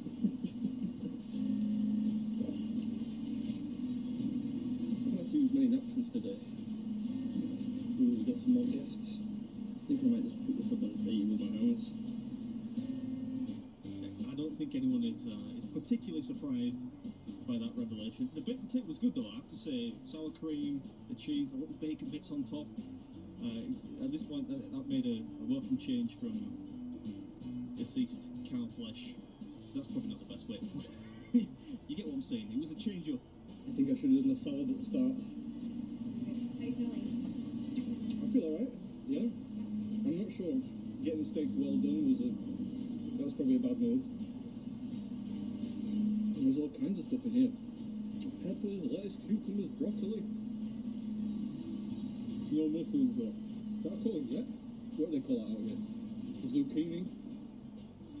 The waitress has checked out, mate. She's sick of your rhetorical questions and demands for creamy dressings, cheesy dressings. But I am correct. It is called courgette is called zucchini here. Yes, I would love some butter, thank you. Sorry, really sarcastic.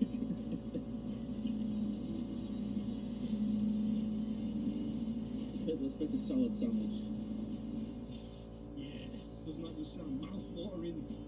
Who doesn't love a salad sandwich? I thought it was a little weird that they had broccoli, like raw broccoli and peppers in with the salad, but who am I to say? Anyway, hope you enjoyed the video. Catch you next one. Just making sure.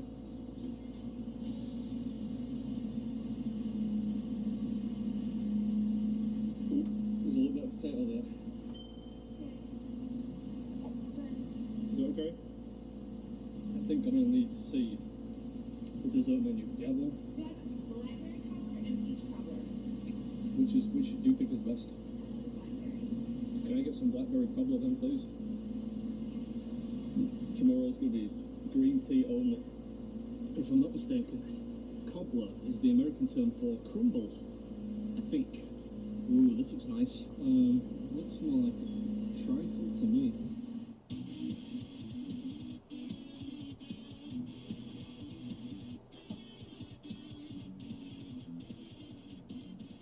Gotta love the garnish on there. They went to some effort here. Hi. Who looks like Bill Gates? Maybe that is Bill Gates?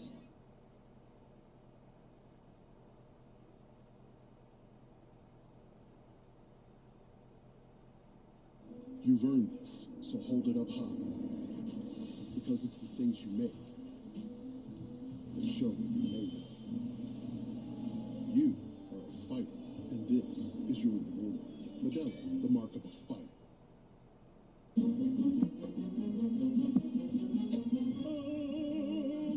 Oklahoma, where the wind comes sweeping down the plains, and the waving wheat sure smells sweet when the wind comes right behind the rain. Timing. It's my alarm to tell me to stop singing. I set it daily.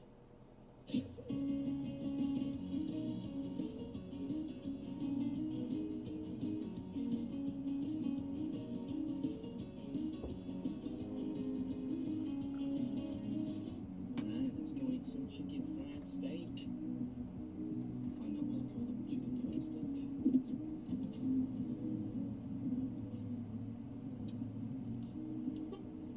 Here we are, the infamous Kendall's restaurant. I'm here for the giant chicken fried steak. It's dark in here. Wow, this is perfect. Thank you so much. Thank you. You live in London or? No, I live in a place called Leeds, which is in the north. Right. We're like Game of Thrones, you know, like everyone down south is civilized, and in the north we're all kind of just like an organized rabble. From Leeds? Yeah, that's what every American I've ever met says to me. That's what I'm old enough to remember that. Yeah. Just gonna move over to this table. Right, this is what we're doing, the Kendall's Chicken Fry Challenge. 1 hour, 3 original chicken fried steaks, double load of mashed potatoes, double load of green beans, healthy, biscuit, salad, 2 cinnamon rolls. Pretty excited about that. And if you do so, it costs this is cost to complete $45. Oh, cost to compete $45. That makes sense. If you do it in an hour, you get a t-shirt, a meal free, and if you lose, even if you lose, you get a consolation quitters cup. We don't want that though. What kind of salad is it? Oh, don't know. Is there anything you recommend? We make our ranch style now, lemon and cheese from scratch. In that case, any one of those, I don't know, you surprise me. Okay. Let's check. Oh, here we go. It's incoming.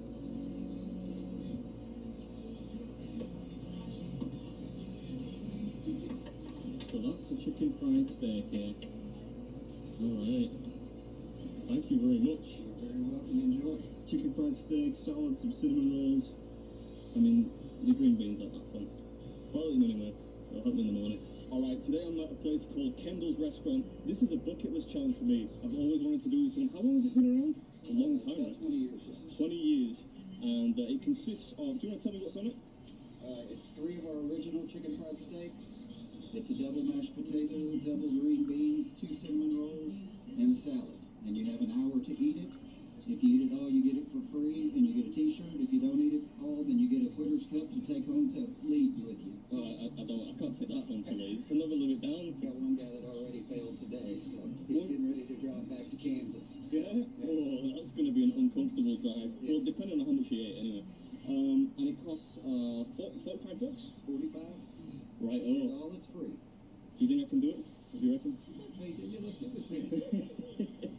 Alright, do you want to give me a 3, 2, 1 and I'll just for dramatic effect? 3, 2, 1, go. Alright.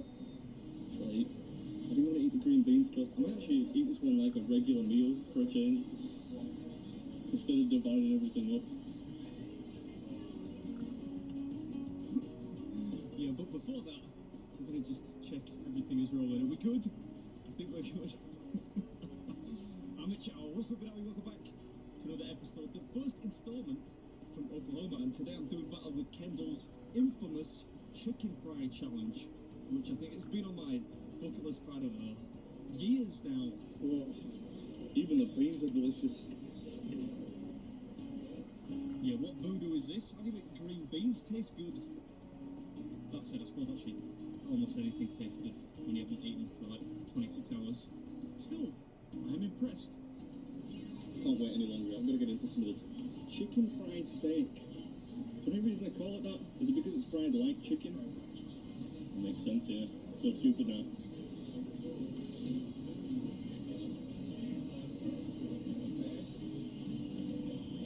Extra gravy because you need it. Oh, thank you very much. All right.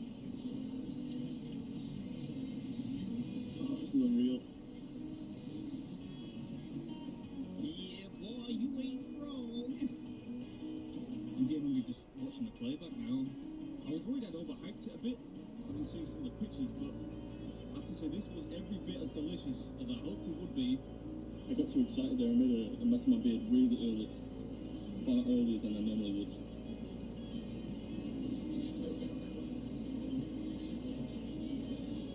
The most surprising thing is I thought it would be kind of tough because it's steak and then fried.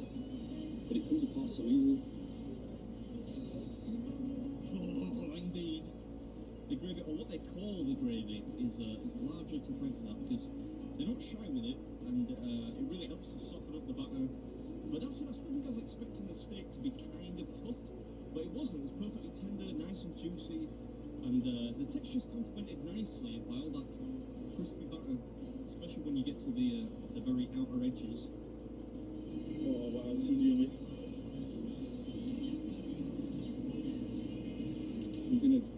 I'm gonna be that guy. Yeah, you've never not been that guy, mate. I hate to break it to you, sticking your hands in there like a brute. I did promise we'd mixing this up though, so I'm gonna mash the string beans in with all that yummy gravy.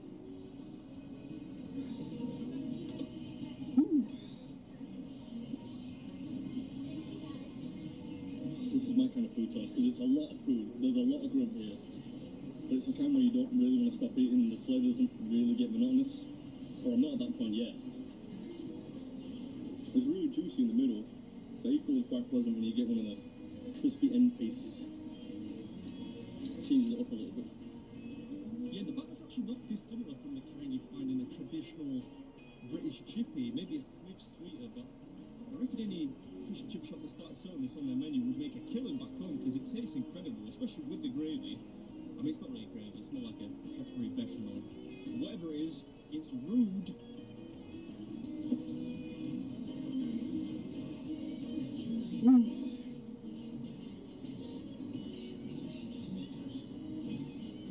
That's most of the chicken fried steak done. How are you challenging yourself? Yeah, those things are made with a pound of steak each, apparently, so if you ask me, it's an achievement in itself just to get through those without the accompaniments. We're about to get involved with, starting with the mashed potatoes, which are again drenched in gravy. I actually got some more on the side because I thought this might all get a bit dry halfway through, but how wrong I was. We could probably put it in the thermos and just sip on it on the drive home, something like that.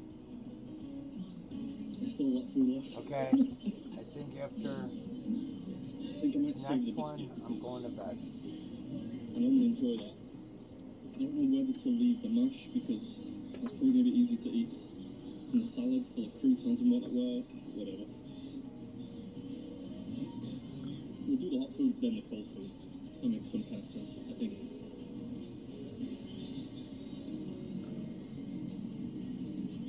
Oh, it's so good.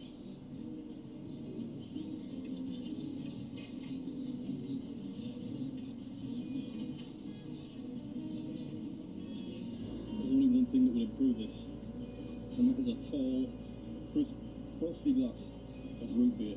This is amazing, by the way. This is incredible. Real. This could be taking top spot for the best food challenge I've done. Could I possibly get could I get a root beer? If you have root beer, thank you. Thank you. It is that good. Oh.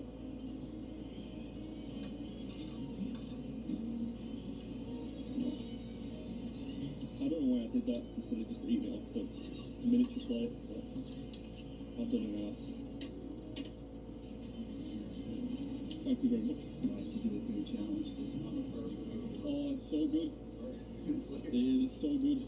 Hey, the geezer knows. There are a lot of burger challenges out there, but nothing much like this. Even the salad dressing is amazing. With the croutons in there. Mmm. I'm making noises like Randy now. Actually, Randy told me, I don't know if this is officially true, but he said, in his opinion, this is one that they've made harder over the years. And I think I can see that because it's a lot of food. But it's yummy. Yeah, no no fooling, it is a lot of food. If you've got lots of different flavours to look forward to, it does make it all psychologically quite a bit easier. And desserts included, so you don't need to include the corny dessert menu life. So close, yeah. I'm just savouring it now. It's incredible. I wonder what game of football is on. I don't know if the butter is included, but I'll eat it just to be on the safe side. Oh. I'm going to use these biscuits to mop up the last little bits of... I said after this one, I'm going to bed. Regular gravy. Yeah, it's not gravy, is it? Hope you enjoyed it. I'll catch you next one. Onto the cinnamon rolls. This is it. It's my favourite food challenge ever. I was going to wait for the manager to come back, see if I could get a one-man round of applause. I think he thought it might take me a little bit longer than it did. I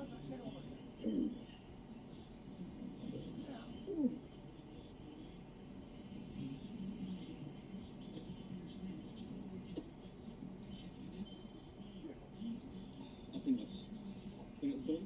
Right? Does that count as finished? Looks good to me. Oh, that was amazing. I could probably put a dent in some more. Especially those cinnamon rolls. That was yummy, mate. That was really nice. Really enjoyed it. Worth the flight and the drive. Oh, sure, yeah. I think if I lived here, like in the immediate area, I'd probably be like 400 pounds. Get over here. All the time. So just gave me 4 of the pumpkin caramel cinnamon rolls, which you said before tomorrow morning, but I don't know when that. They were really good.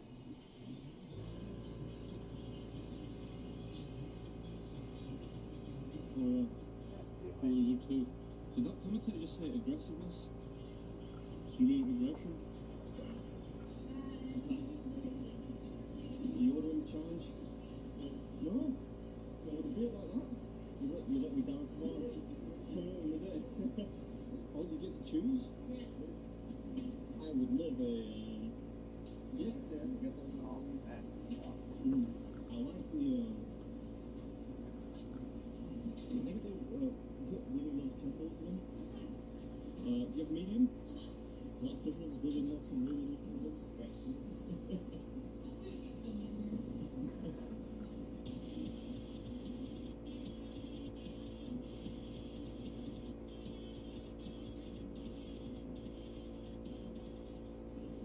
Alright, thank you very much. Excellent, thank you.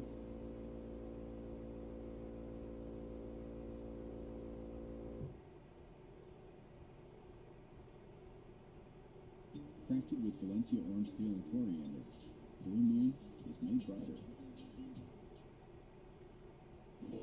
Manchester! That's where we are right now. Miraculously. It's not raining today, the weather's quite nice. Would you, Adam and Evie? Would you?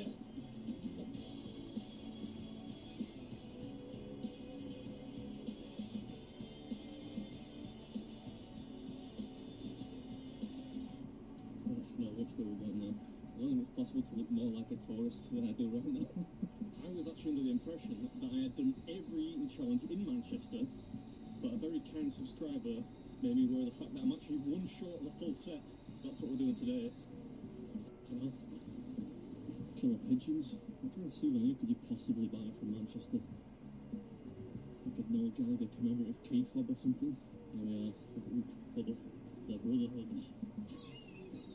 Hi. How you doing? Messaged somebody on Facebook this morning.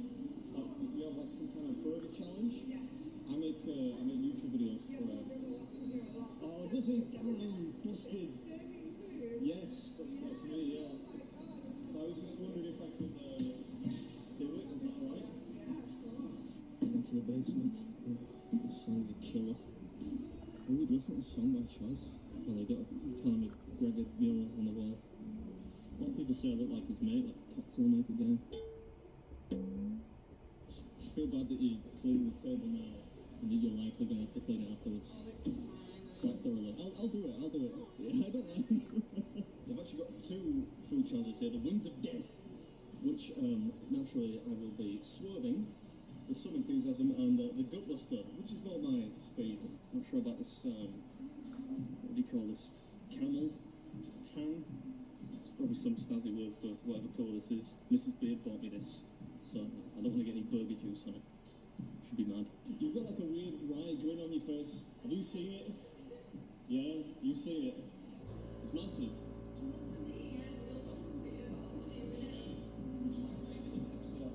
Oh, diet, please. I'm watching my waistline, you know. The size of your head? Yeah? I think I'm ready. I am not as big. You reckon? I'm trying to build some suspense here. Oh, here's a stein of Pepsi Max or something. This is not what you want to see when you're about to shoot. The camera just stops working. I mean, it's working, but it's not coming on. It looks like the lens cap's on, but the lens cap is not on. Right. I think I've got my stuff, got my napkins for a change. Got some straws. I'm at a place called the Brotherhood. Is it the Brotherhood or the Brotherhood of Pursuits? Just the Brotherhood for short? The Brotherhood of Pursuits and Pastimes. I get why you shorten it to the Brotherhood, yeah. It's got a special name, I've just read it. The Gutbuster. Correct. And you do two, actually. You do the Gutbuster and Death Wings. Wings of Death. Wings of Death, yeah. I would say I'll come back and do those, but I won't be back for those. 25 minutes to finish. It's basically just a really big burger, some loaded fries, some chicken strips, coleslaw, bunch of sauce, and a 2-pint stein of a drink of your choice. Since I'm driving today, I went with Pepsi Max or Diet Coke or something. Challenge is most finish the food in 25 minutes. It'll be on the house, and you'll make your place in the Wall of Fame. Wall of Fame. That's it. Sweet. And no one's on there yet, right? No? Somebody done the Death Wings thingy? Yeah? 3, 2, 1. That's Dennis. Right. Do it. Pulling a sword from the stone. Save the onion rings to the end. But in fact, I'm going to start with the chicken strips. Why not? Yeah, why not indeed? Variety is the spice of life after all. Quite literal in this case, because these suckers had a kick. What's up, everybody? Welcome back. Today we're in Manchester. That place with an unnecessarily long name. Hyper! Okay. Ooh, these are a little spicy. Yeah, I mean, nothing too punishing. You know what I'm like. But they were hot enough to make them unpleasant for me to eat. I think had I known, I probably would have left them to the end. Well, I'm not going anywhere near those Death Wings. These are pretty hot. These are just like the regular chicken strips. It wasn't that bad, man. Come on now. Get a hold of yourself. Anyway, if you weren't paying attention at the beginning, this challenge cost 30 quid. Okay, going to bed. Of a 6-patty burger, going to bed. With cheese, bacon, etc. Then their chicken strips, some dirty going fries, to bed. Coleslaw, and a 2-pint stein of a drink of your choice, which isn't.